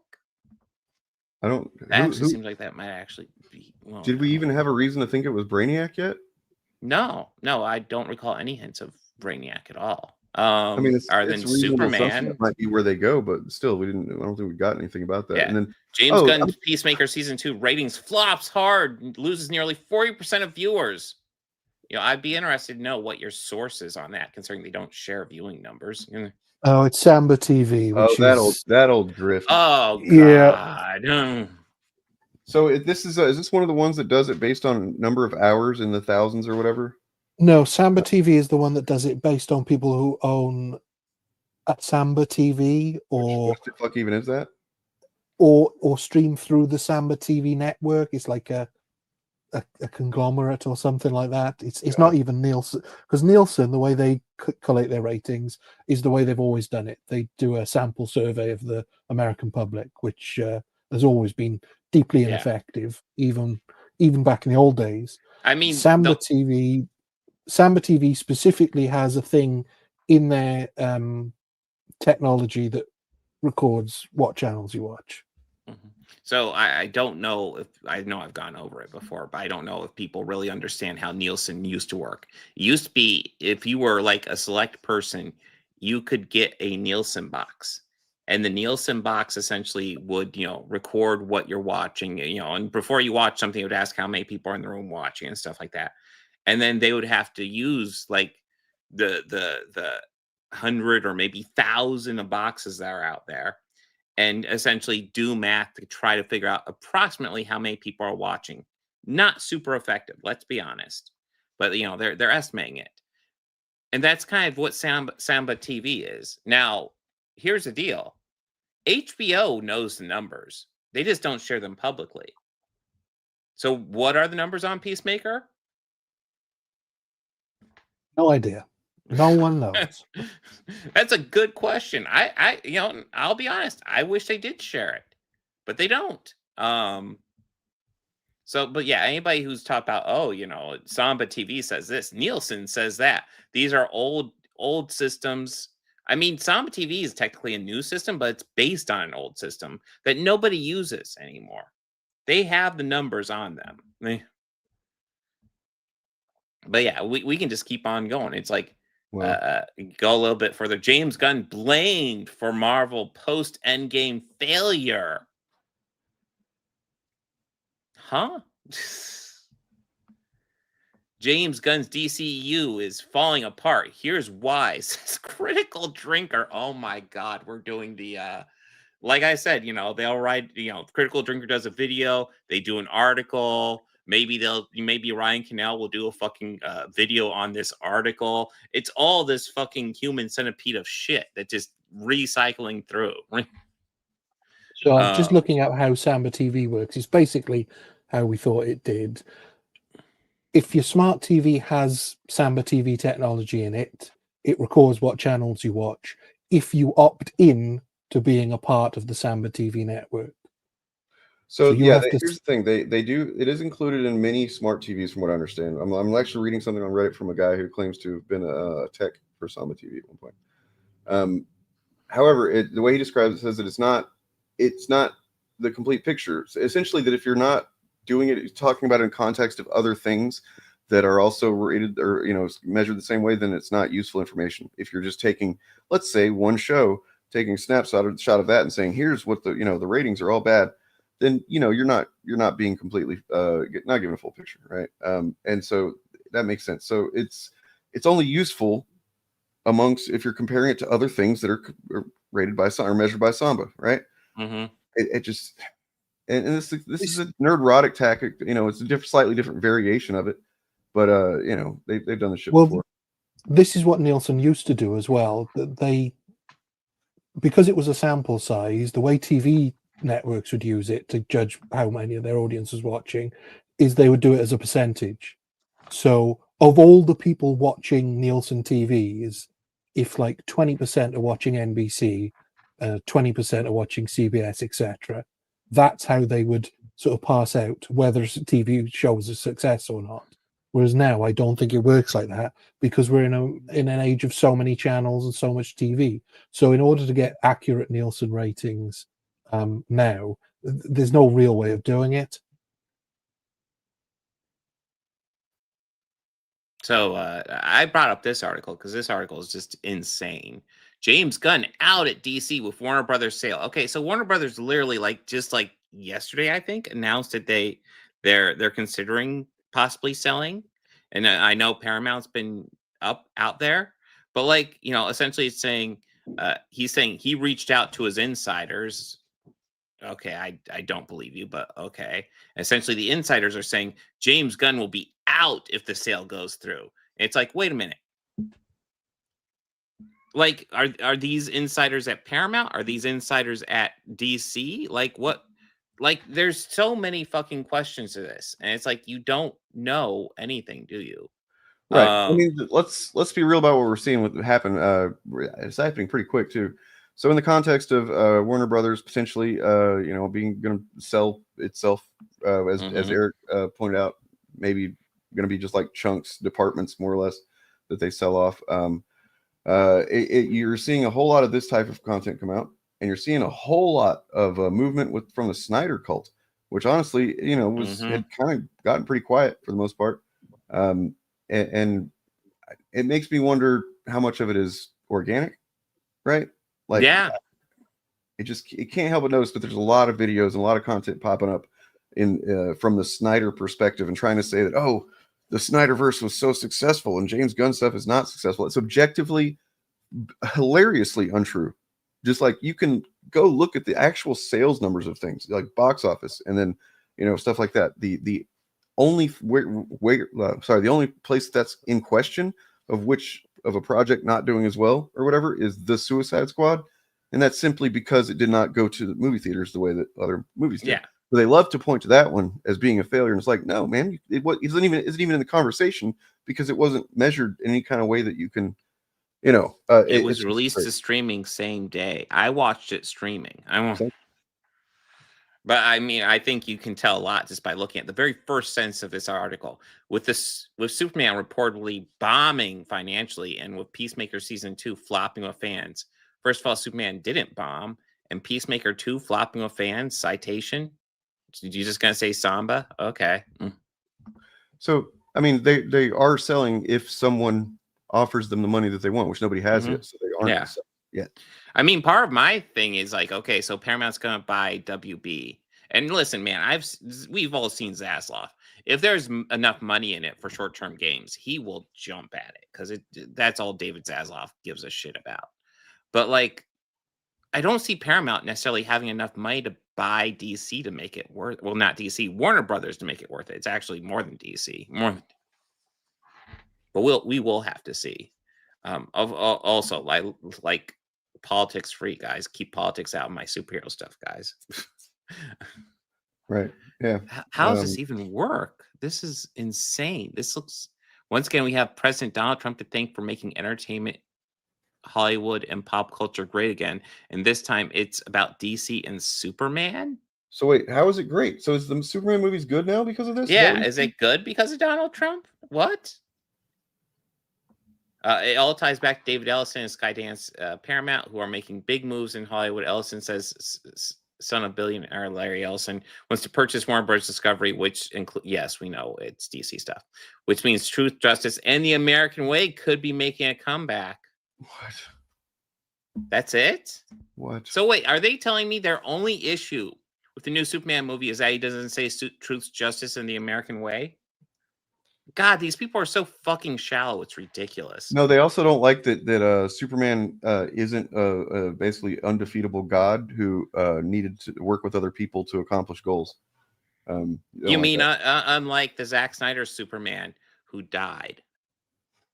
Just saying. But he died being a hero, Oh, I'm sure this Superman would never. He died when he didn't have to. He could have given the spear to Wonder Woman or some. There's like several things he could have done. He could have given it to Batman. Shit. He's like, no, I must sacrifice myself. Mm-hmm. And again, with Superman reportedly bombing, like what is their citation for Superman bombing? It didn't bomb by any fucking metric. It did not bomb. It just people keep on saying, well, it made less than Man of Steel. Yeah, Man of Steel was a lot more expensive. Look, guys, what this is, and what we see with these Chud creators, and what it's become more and more clear to me as I've looked into just the ideas, the Curtis Yarvin of it all behind the modern conservatism, which really isn't conservatism. It's really just. It's fascism, we can call it fascism. We can call it the goal being monarchism, essentially corporate monarchism. They are doing The Secret. That's all they're doing. That's if you don't remember what that was, it's a big book back in the day that a lot of people got into. Very stupid.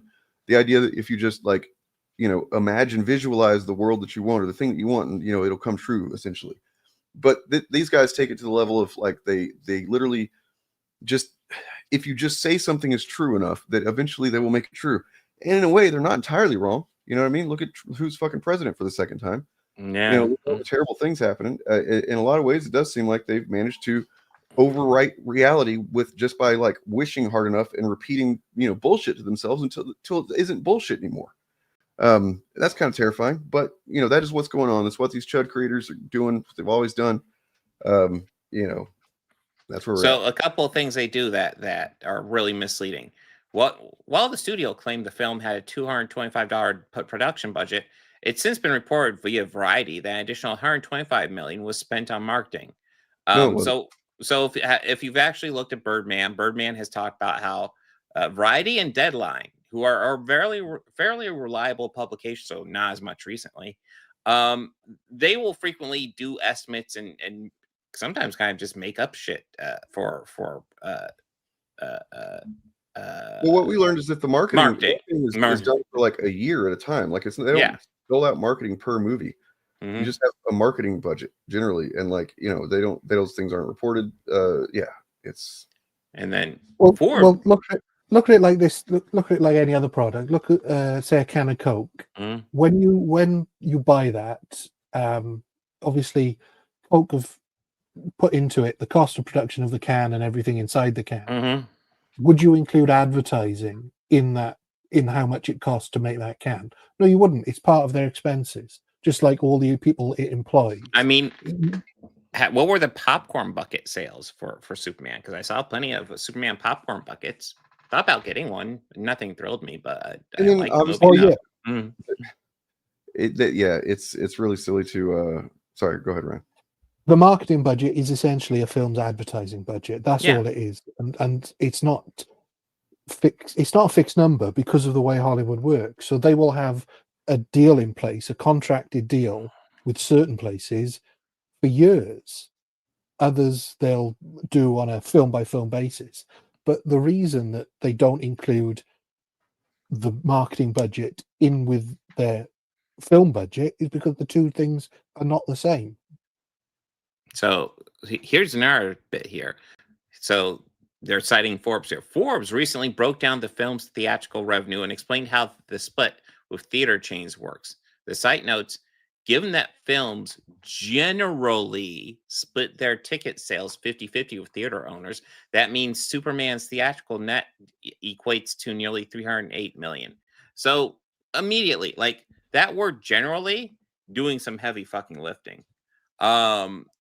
Because essentially what they're citing is Forbes essentially saying we're guessing.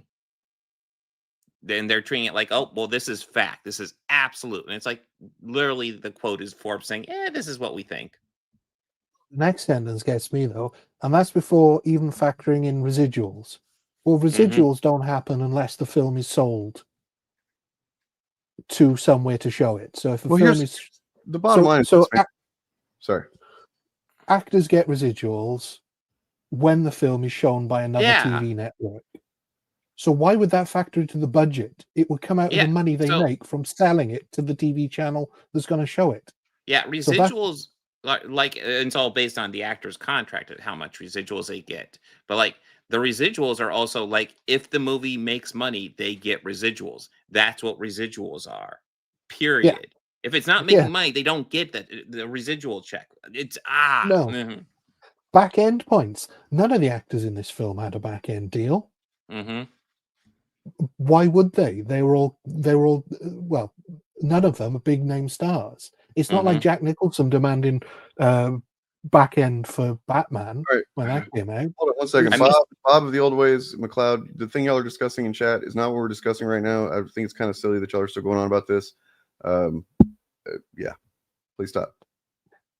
Yeah, there are other channels that go into more detail about this. They'll have more knowledge than. So I'm looking on Google. I'm trying to determine what the general narrative is, and that's kind of the thing is there isn't one. There's a lot of effort to normalize the talking point that this actually wasn't a successful film, and that's been bolstered by the recent, I guess, report or whatever that calls into question whether or not they were relying on the movie to go to streaming or whatever. And it's like, of course they factor that stuff in, but nonetheless, the thing I want to set all that shit aside, man. Did you like the movie or not? Yeah. if you like the movie, why would you be, it was successful enough that it's already greenlit a sequel. That's happening, period. It's going to happen. Okay. So like, you don't need to debating over the success over at this point is kind of arbitrary unless you're trying to push a narrative. That's the only reason why anybody would be, at this point talking about it like that. Because to me, a fan would be like, well, what's the sequel going to be about? It's fast tracked. So they see a reason to get that done, pretty quickly. I don't know. I'm excited about seeing it.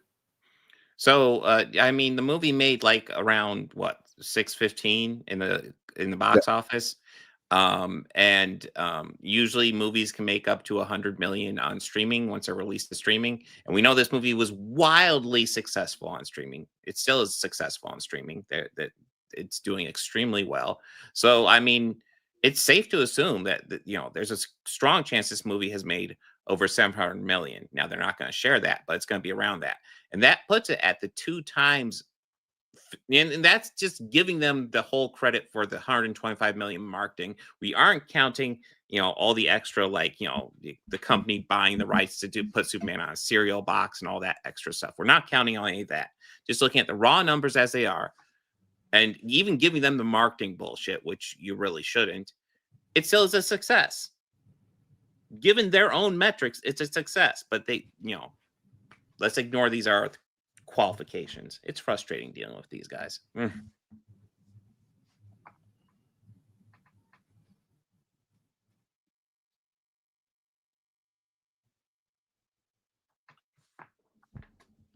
once again, sage-like prophet Will Jordan confidently said that he didn't see this film hitting 600 million. He said that while it was at 585 million. I know. I remember seeing that clip and be like, dude, it's like gonna make 600 million in like 3 days. What are you talking about?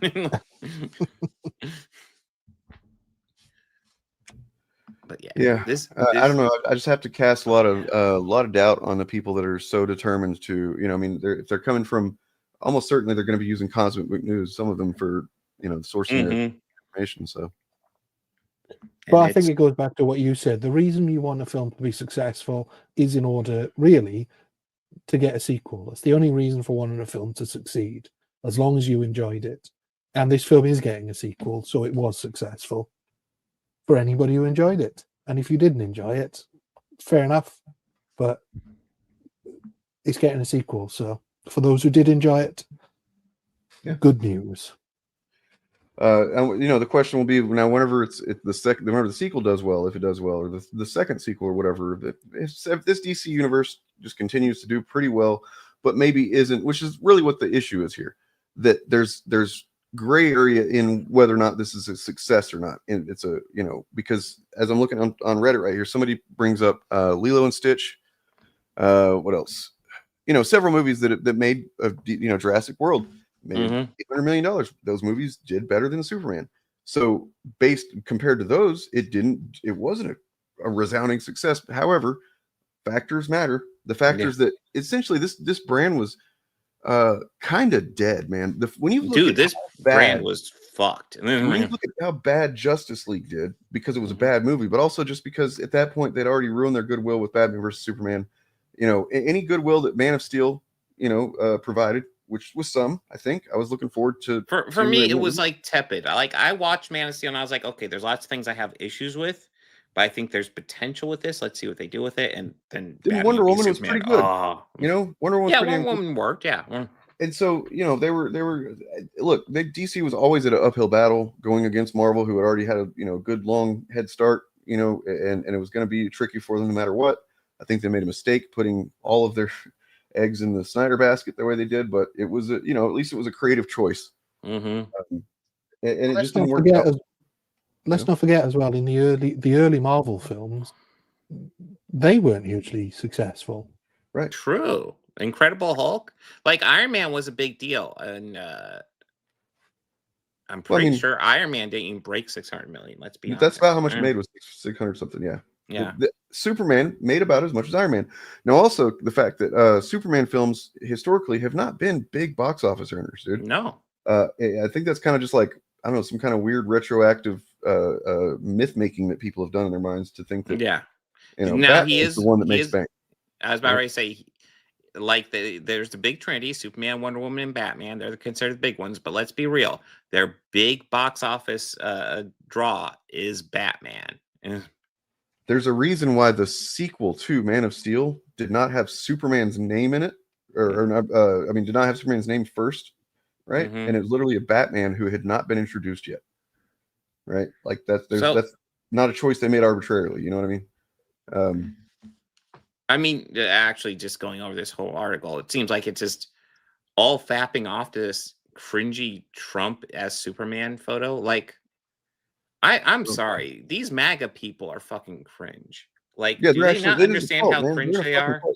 Well, let's think about that. Let's think about that though. If you're a Superman fan, this would not please you.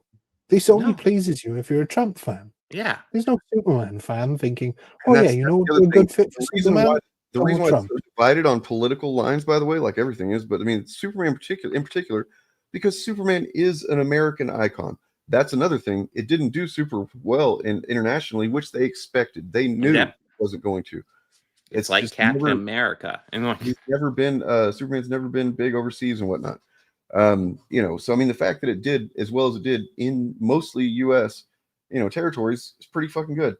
The fact that it did that dragging along the dead corpse of, you know, fucking Henry Cavill's not I won't say that because that's not his fault. yeah, Henry Cavill's a good actor. You know, then yeah, it's actually a testament to how good this movie was. The word of mouth was extremely positive, still is. Anywhere, you know, but the fact is that they like anything else, we're fighting for, and I hate to sound like a fucking alarmist or like I'm just like, it is a fight for reality at this point, man. Like, and the reality is terms of like IP, popular IP. That's what capitalism has wrought. That's the world we live in. And Superman being a very iconic brand, one of the most iconic, you know, it's like 100% fucking brand saturation across the world, pretty much. Everybody knows what Superman is. You want that on your side. You know, MAGA wants that on its side. So they, you know, are tying it into what, you know, this whole fight with the Warner Brothers sale. It's all kind of interlinked there. And it's just a mess. And that's why I say, if this stuff really matters to you, if you care about all that shit, okay, fine. But if you just want to enjoy Superman as a movie, enjoy Superman as a movie, and then wait for the sequel to come out. That's it. Don't listen to what other people say, and don't worry about whether or not it was a mega success or just a little success. And I want to go over this because this is insane. This comment. What? Superman was the former's highest grossing superhero movie for decades until the Dark Knight trilogy. Okay, no. So Spider-Man? Superman was the highest grossing superhero movie, but there wasn't that many superhero movies, and it was the highest grossing superhero movie until fucking Batman 89. And then Spider-Man outperformed and then that. Spider-Man came out, and that became the highest grossing one. And then Dark Knight came out. And then Avengers came out, by the way. MCU is still the highest grossing superhero franchise. Just pointing that out. Yeah, that's just a nonsensical, not based in fact. And that's the thing, man. The people that want this to be true, they're going to say nonsense like this. That is just like, it's easy to debunk that kind of claim. It's just cope. Pure bullshit. Yeah. You know what else is pure bullshit? Chris Ford. Oh God. Let me see here. I had a video somewhere. Now I don't know where it went. Never mind, I'll have to find that. But yeah, I had a. Oh, I didn't even know it was Richard Pace. Hey, Richard Pace, I'm a fan. But yeah, dude, I 100% agree. Like I don't know. I wouldn't say Man of Steel is nonsense. I think it's all right. But yes, James Gunn Superman, fucking loved it. Oh my God, so good. Yeah, I can't be as charitable for Man of Steel. I did not like it at all. I thought it was yeah. I kind of appreciate what it was trying for. The problem is it didn't really do it. Like you can tell what it's going for, but just it's kind of missing it. And I think it's because like Chris Nolan was more involved with that, and you know, you can kind of tell. Yeah. But like Zack Snyder at the end of the day didn't really understand, was way more interested in just shit looking cool, which is the frustrating truth about Zack Snyder. He just wants shit to look cool. And it's like, can you focus on telling a cool story? Can you focus on how the visuals help your story? You know? So, has anybody seen One Battle After Another? Not yet, but the way I'll be honest, I'm not 100% a huge Paul Thomas Anderson fan. Me either. But the way people talk about it makes me want to go check it out. Same. It actually seems like it might be a pretty fun movie. Yeah. Well, Chris Gore did see it. Oh. Well, let me just say, everyone's saying best movie of the year, best picture, Oscars, all around for the acting. Why don't you let's talk about what the story for Paul Thomas Anderson's One Battle After Another. And quickly, he did Licorice Pizza, was his last movie, which I really loved. It's a simple romance. It's a slice of life in an era, and also it's mostly white people in the movie. Or I'll just say, and I really love. Did you catch that? It's pretty hard to me. White people in the movie. Or I'll just say, and I really love Licorice Pizza. It captured an era in pop culture history, slice of life in an era, and also it's mostly white people in the movie. Or I'll just say, and I really love Licorice Pizza. It captured an era in pop culture history. It was a fun film. Highly recommend it. One Battle After Another is a checkbox of all the things Paul, because his last movie was nominated for a lot of awards. I think it won barely nothing, that movie. And it's almost like One Battle After Another is PTA's make good for making a movie that was way out of touch. This movie is diverse. This movie has political messaging. This movie features protagonists that do bad things, such as they're part of a group. They never say the words Antifa. It might as well be Antifa. The lead guy, Bob Ferguson, played by Leonardo DiCaprio, is a bad guy who makes bombs. He makes bombs. So, I have not seen the film. However, I do know that it is not Antifa, and it is not actually anything related to Antifa. What it is just a washed up former, revolutionary guy who's no longer that, because it actually the movie, from what I understand, speaks to the failure of leftist revolutions in the U.S. And how that's kind of where Leo's character is whenever we meet him. And then so for Chris Gore to just see Antifa is kind of bizarre, man. So weird as well to present it like Paul Thomas Anderson normally makes films about stand-up heroic type protagonists. Like the guy who made There Will Be Blood. Yeah, it was really heroic when he drank that dude's milkshake right up. Fucking awesome hero moment. I'll drink it So up. indeed, any of Paul Thomas Anderson's films, and like you, Bob, I'm not a big fan, but Boogie Nights, they're all pretty complicated and pretty grey. Yeah. Magnolia. Magnolia is probably the one I like the I understand most. that's all. They're kind of like kind of messy people in that as well. It's not clear cut at all. all. Yeah. No, like he's a filmmaker I appreciate more than I enjoy for the most part. I will admit to enjoying Magnolia, but it's been actually a while since I've seen it. But like, I think the sound for me, the soundtrack to Magnolia is better than the film, but that's just me. Boogie Nights, yeah, that's really the one I remember the most. Boogie Nights. A bunch of morally upstanding characters in that movie for sure. Yeah, Boogie Nights is definitely one where I think the first half is like brilliant, and then the second half is like, what the fuck just happened? And to talk about the political messaging again, he laid it pretty thick with There Will Be Blood. Oh yeah. If you can't spot the political message there, then I'm not sure you should be reviewing films. And I'm wondering if we should really even be listening to this guy. I mean, considering like that, I feel like that comment, you said it really quickly, but man, what did he fucking say that for? About oh no, mostly white people too. I can only assume it's a dog whistle, or not even a dog whistle, it's just a whistle. That's just a whistle. That's just a regular audible whistle.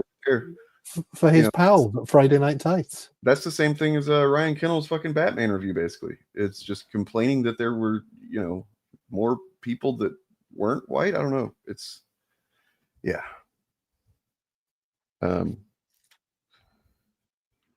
Yeah, we're so apolitical. We're so apolitical, man, that we don't even talk about, like, who's the president? I don't remember. Keanu Reeves. Boogie Nights I used to consider one of my favorites as well. Then I kind of got bored by it the last time I watched it, I think. I've never, to be perfectly honest, I've never really jibed with Paul Thomas Anderson's style. I liked There Will Be Blood, but I've also got no desire to ever watch it again. It's one of those movies, yeah. It's kind of like a lot of what's his name? Like Requiem for a Dream is one of those movies where it's like, ooh, you can't help but recognize that this is a powerful, and it served the purpose that it clearly was going for, but I don't even see that shit again. Plus, for me, There Will Be Blood really is it's a one-man show. It's the Daniel Day-Lewis show. Mm-hmm. As good as like Paul Dano is in that, it's all about. It helps the fact that he's got a racist dog. He's got to use that whistle. I was just gonna say with There Will Be Blood. Like honestly, like that was the movie that made me kind of not like Paul Dano, and it wasn't until Love and Mercy where I was like, you know what, I'm turning around on him. Did you see Swiss Army Man? God, yes, it's been a while. Yes, because that's Paul Dano being great there, in my opinion. But really, he's kind of this show is stolen by Daniel Radcliffe and his farting corpse, though. So. A friendship that will last throughout all time. Yeah, for sure. Paul Dano, always upstaged by a Daniel. Yep. So there's that. That's just really, really fucking bizarre. I mean, not bizarre, man. We've all known that that's the direction Chris Gore was going, but we've seen him kind of like get more and more open with it, I think. Well, yeah, to pretend that he's a legitimate film critic when he talks about the first thing he talks about is how a lot of people are praising the performances, but let's talk about the story, and then proceeds to not talk about the story, but instead talks about the political message. Well, I think what did he think of the performances? I think it's fair to say once he's brought up Disney Sparkle that he's not a film critic anymore. You would know that's not what you said in the first place, man. Don't try and retro. We can go back and look. What you said was it was the highest performing franchise. And if you want to fucking take up the bat for fucking Superman 4, go for it, buddy. But I'm pretty sure it did not do very well. And then it's just absurd. Like, is it the highest grossing? That might be true. Maybe you're right about that, but that's not what you said in the first place. It's not higher grossing as Spider-Man. I'll tell you that. It's not higher grossing than Batman. Right. I'm pretty sure it isn't either. I haven't double checked Batman, but I was pretty confident on that, even without the double checking. Anyway, in the comments here, somebody says, bro, they are not beating the racism allegations. So Superman 1978 made $300 million. 300 million, huh? It was very good for the time period. Yeah. Batman 1989, 411. Which one of those is higher number? I don't know. I can't figure that out. 4, 3. Superman was the highest grossing one, right? Yeah, Superman. Yeah. So even if we give that he changed his original position from highest grossing franchise until The Dark Knight to highest grossing superhero film until the 2000s, it's still inaccurate. Yeah, that sounds like just a cope of somebody that really doesn't like Marvel at all and wants to.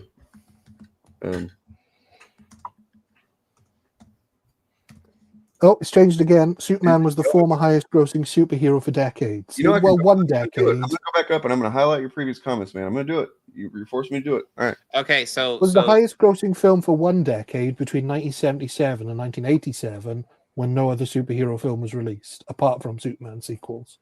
So yeah. Superman made $300 million. Batman made $411. The original Spider-Man made $826 million. So the Dark Knight, which is a higher number. Dark Knight trilogy ended in 2012. Okay, so if you're saying Dark Knight trilogy, that means we're going all the way to 2012. You still want to stand by this first comment? Because I think you recognize that you kind of said a silly thing here. Mm-hmm. Yeah, me too, man. Right. I mean, dude, like, if you want, you're welcome to just admit that you misspoke. Because if you just said you misspoke, then it'd be like, okay, yeah, I got you. Yeah, it was highest grossing movie for a little bit, yes, but like whenever you start trying to triple down on that, that's where you start wondering what your agenda is to be saying this. You know what I mean?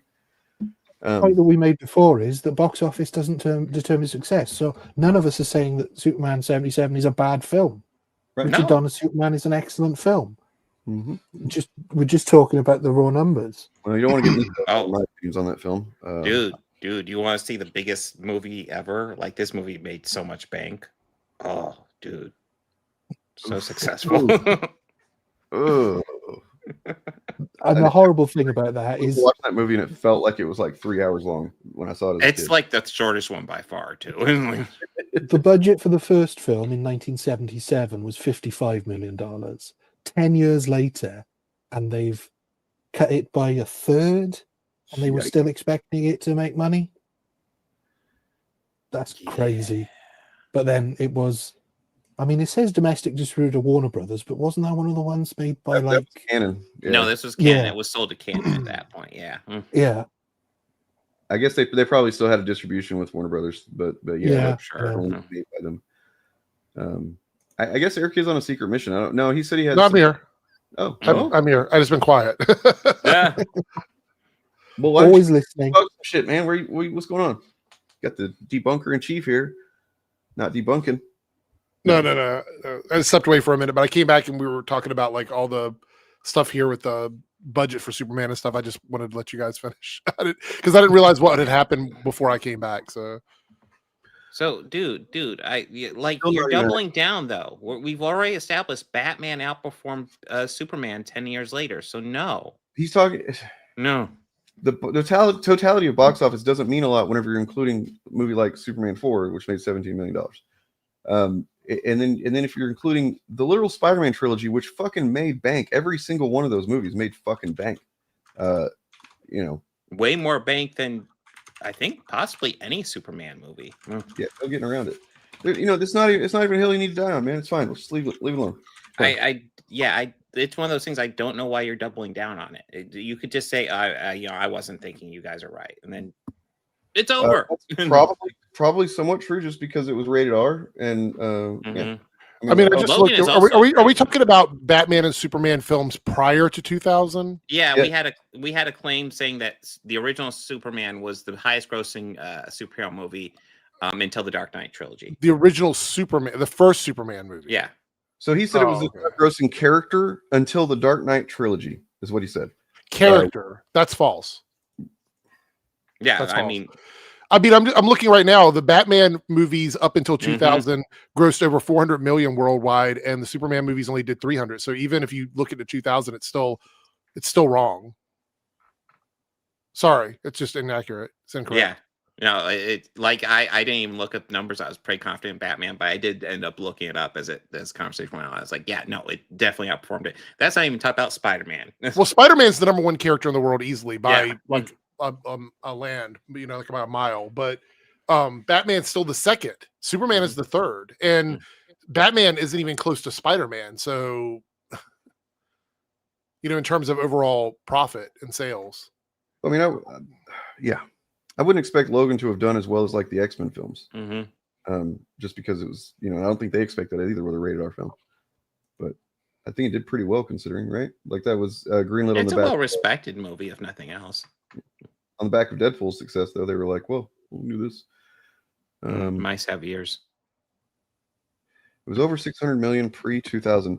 Except, hold on, man. When did the fucking Dark Knight trilogy come out, dude? You want me to fucking bring it up again? You're pissing me off at this point because you're just trying to fucking gaslight yourself. I don't know why you're continuing down this. I'm looking at the Wikipedia numbers here. It's telling me that the Batman or the Superman franchise, right, prior to 2000, and the Batman franchise prior to 2000, that Batman is the highest grosser between those two franchises. You just add the numbers up, man.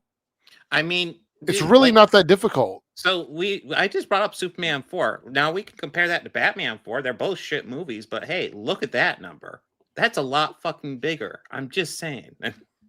I've just quickly done the maths here, and the first 4 Batman films, that's Batman 89 to Batman and Robin, made 1.2 billion worldwide.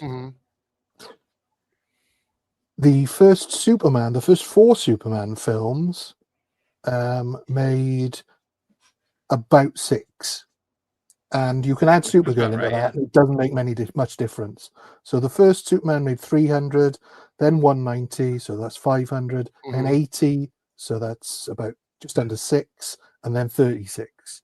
So we're looking at about 600 million, and the original Batman 4 films made 1.2 billion between the 4 of them. Yeah. So by any metric that you want to measure it, other than saying as I said, that Superman was the highest grossing superhero film until 1989. So for that 12-year period when they weren't making superhero films. Yeah, there's almost no superhero movies in that gap, but yes. It's number one for sure. I mean, we'll give you that. But that's not what you said, man. I get being surprised to learn that Superman was not as successful as you might have thought it was. That's not understandable. And then you made a claim initially that was just kind of based on nothing. You just kind of threw out some words. And then you started kind of retroactively trying to spin your wheels and change. There's no reason to do that. All right. It's fine. We're not like judging you for being wrong. We're judging you for now tripling. I mean, we're kind of judging you for not, admitting that, oh yeah, I wasn't thinking about that. So you guys heard about what I'm just going to propose something. I really hope everybody will kind of take this and run with it. You know, the ballroom that Trump is currently demolishing the East Wing of the White House to build. Gaudy thing. I think we need to just call that the Epstein Ballroom. Oh, yeah. By the way, guys, make sure to like, subscribe, visit all the channels, and release the Epstein files. Right. And then I've got right here just a quick look at the reason why we should want this stuff released. In case anybody's forgotten, it's not just a political football. It's not just like because it'll help our team win. Just downloading music. Huh? Is that what you say? He was talking to somebody in real life. So this is from upcoming memoir by now no longer with us. Sadly took her own life. Virginia Giuffre, I guess you say that. One of the outspoken victims of Epstein. Content warning. But in her memoir, Nobody's Girl, released after her death, she repeats claims she had sex with Prince Andrew, on 3 separate occasions, including an orgy on Jeffrey Epstein's private island with 8 other girls. The other girls all appeared to be under age of 18, didn't really speak English. Epstein laughed about how they couldn't really communicate, saying they were the easiest girls to get along with.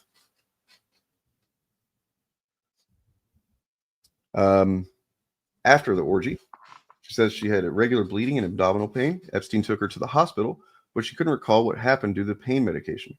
She left with a scar near her belly button, which other girls suggested was surgery for an ectopic pregnancy. From what I understand, that does seem like that would be what that is. But she says, Epstein told me I'd suffered a miscarriage. He never wore a condom. Neither did the men he and Ghislaine Maxwell trafficked me to. Describes sex with Epstein as sadomasochistic, as he began experimenting with whips, restraints, and other instruments of torture, forcing her to play victim in his violent fantasies. The abuse left her with dark circles under her eyes and her ribs visible beneath her skin, but Epstein only expressed feelings of disgust, coldly telling her, "You're not the same girl you were. You need to clean yourself up." On the record, she talks about seeing this image that kind of went around that got the spotlight on Prince Andrew, where this is post his Epstein's original, indictment and for child stuff. Just being surprised at the nerve of Prince Andrew to be seen in public with this guy after that. You know what I mean? Because this is actually what sparked her wanting to seek some kind of justice. Yeah, there you go. There's more to it. It's just kind of a stark reminder that these are real women that this happened to. Actually, there were real girls that it happened to. In some cases, they're no longer with us. And almost certainly because of complications due to that, and the kind of trauma that they endured. And this, this is about Trump. It's about Epstein. It's about like right and wrong. It's about all that stuff. But like, as a father to a daughter, I think it's important that we are able to make sure that it's clear that girls should not be victimized. I know that's a fucking hot take, right? But like, this should not be a world where girls have to worry about this kind of thing to this degree or at all. And it needs to be clear that just as a normal thing, like the normal process of society is that whenever something like this does come up, that it's fucking handled the way that it should be handled. Because otherwise it's just man, what a fucking world we've made. Mm-hmm. But anyway, they're I know we don't hear about them because it's very difficult, but the reason we don't hear about the victims is several reasons. One is a lot of them will never speak out about what happened to them because they can't physically go through that. I would say a lot of them are probably no longer with us for various different reasons. A lot of them, as in that quote there, didn't speak English and probably were taken out of the country as soon as they were brought in, and they will never get their voices heard. So many of them will never get their voices heard, including ones now because he's dead. He will never be punished for, and so any case brought against him, it can't happen. So why bother going public with this when the kind of things that people will do to the victims in public are so horrific in order to downplay it? So there's so many unheard victims in this. Yeah. It's sickening. It is absolutely sickening. Zap, I wish I had a drop of the Dumb and Dumber scene where he's like, and then you go and do something like this and totally redeem yourself. But yeah, don't take it personally, all the Superman shit, but because this is the important stuff. Right. And yeah, it's man, it's upsetting because for one thing, MAGA Mike Johnson, by the way, who is almost entirely responsible for the shutdown that we're now in day 22 of, 23, 22, something like that. And only because he's under instruction from the president, of course, but he's refusing to bring the government back into session because of the fact, partly, that he doesn't want to swear in this new lawmaker who will be the tie-breaking vote to release the Epstein files. Yeah, he is enabling abuse. Mike Johnson, by the way, whenever they did have a contingent of some of these women that have been very brave in speaking out about this stuff lately. They went to DC and they had a meeting, and he sat there in the meeting along with several others who were still, stonewalling the whole thing. Listened to them talk about their experiences, and then left that and said, "Yeah, I'm going to do what I can to make sure that doesn't come out." So these are legitimately evil people. Yeah. So currently at 22 days, this is the second longest government shutdown in U.S. history. 35 days is the longest. You've given yourself away now, man. We know that you're fucking. Well, dude, with a name like that, he's full of shit. Like, there's no. Well, what's sad is that for the first few times this guy showed up saying this stuff, I was actually not sure. I was like, "Oh, are you serious? This could actually be an Eric's Live fan." This is the one that gives it away right here.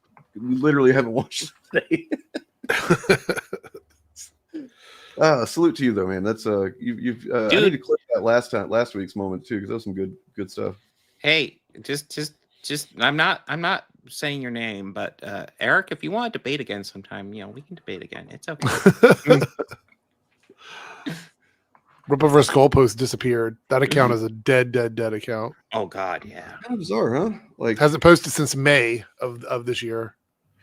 I know there's probably never going to be a way for us to find out what the real situation was there, but I'd really love to know.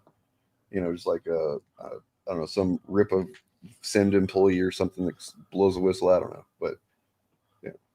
The number of people the random accounts that just simp for Eric July, it's kind of hilarious, and it really does make me assume that it's got to be Eric, right?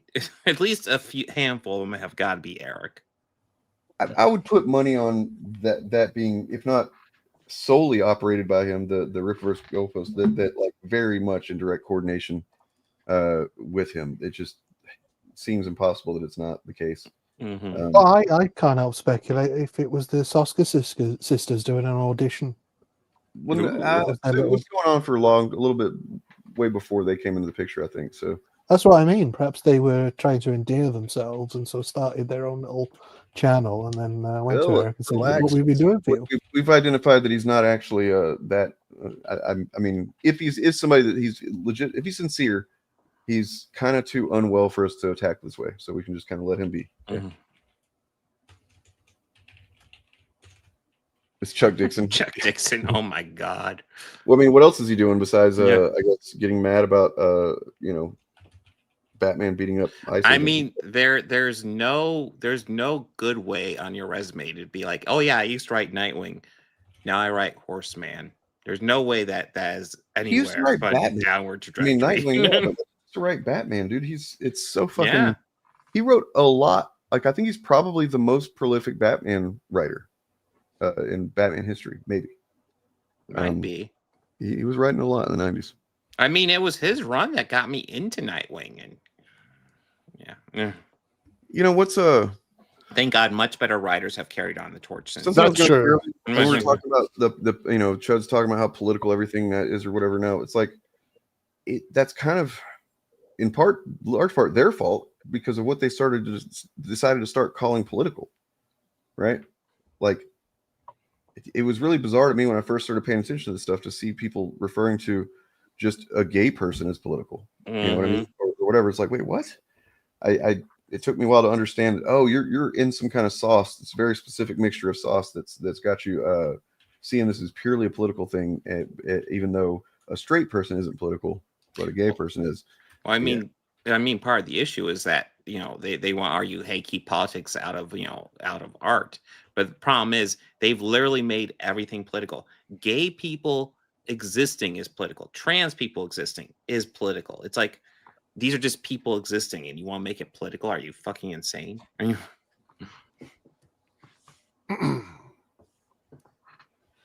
I might have to go here in a minute to handle something, but. Well, is there anything else we want to cover? I think I don't have anything else. I wanted to make fun of Cosmic Book News. Yeah. I do plan. I don't have a specific time. It might be around 9ish.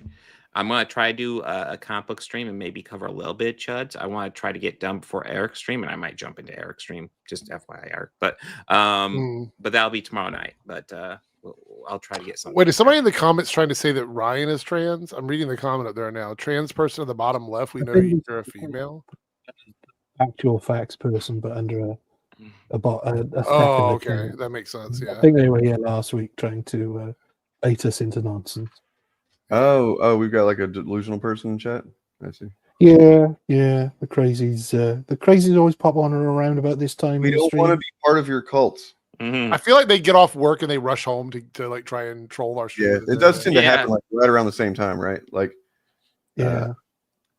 Yep. And it's always just this kind of like I don't even want to put it on screen, but it is pretty funny.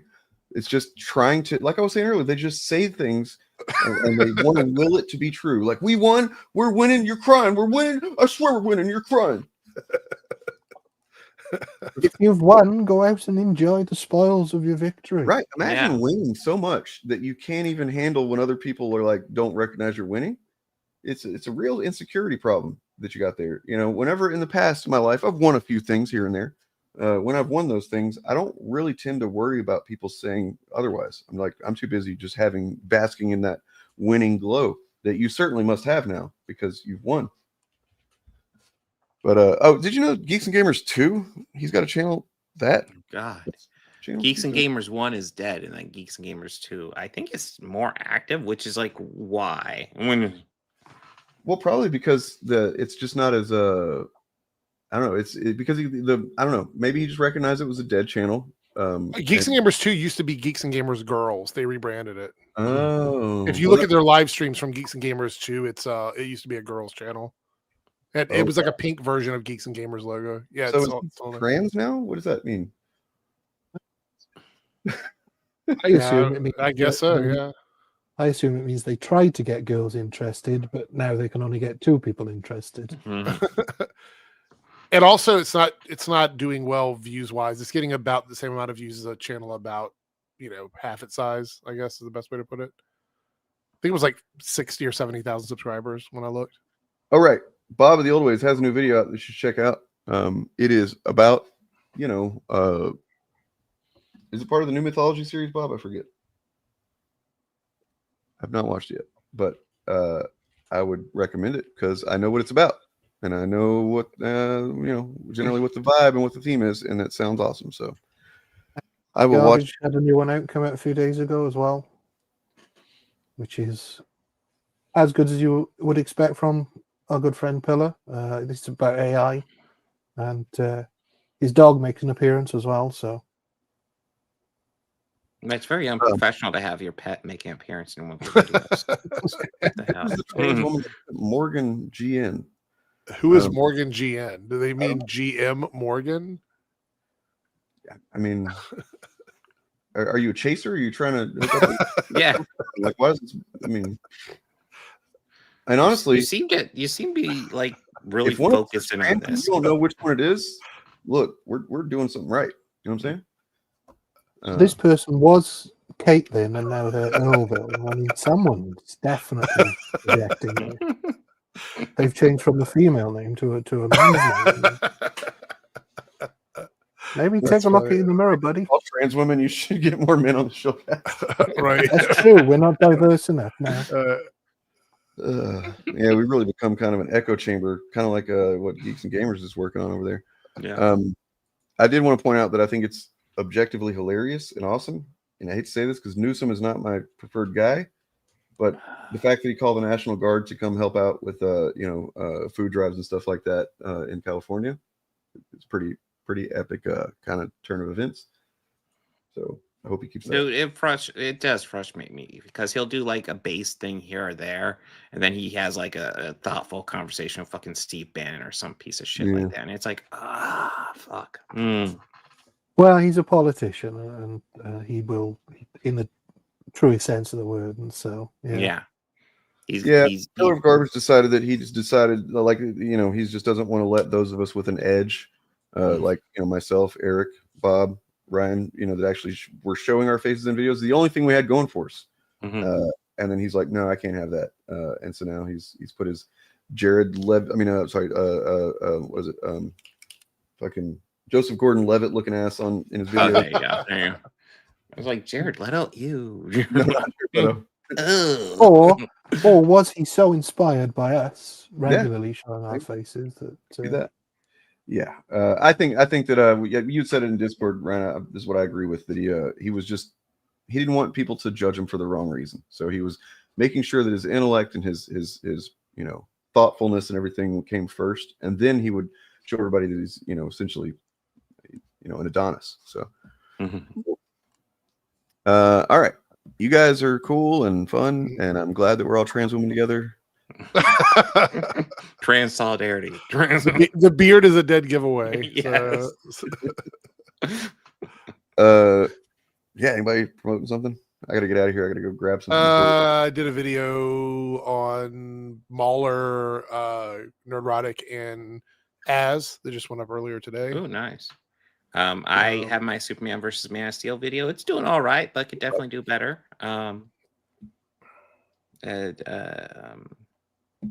Yeah, I'm planning to probably do more videos like that, probably once a month or something like that, because they are still a bit of work. But yeah. Yeah, that one's up, and then I've got a couple of videos on my Reloaded channel as well. A couple of live streams. I'm very busy. I have a lot of stuff, so just go check out my channels. Yep.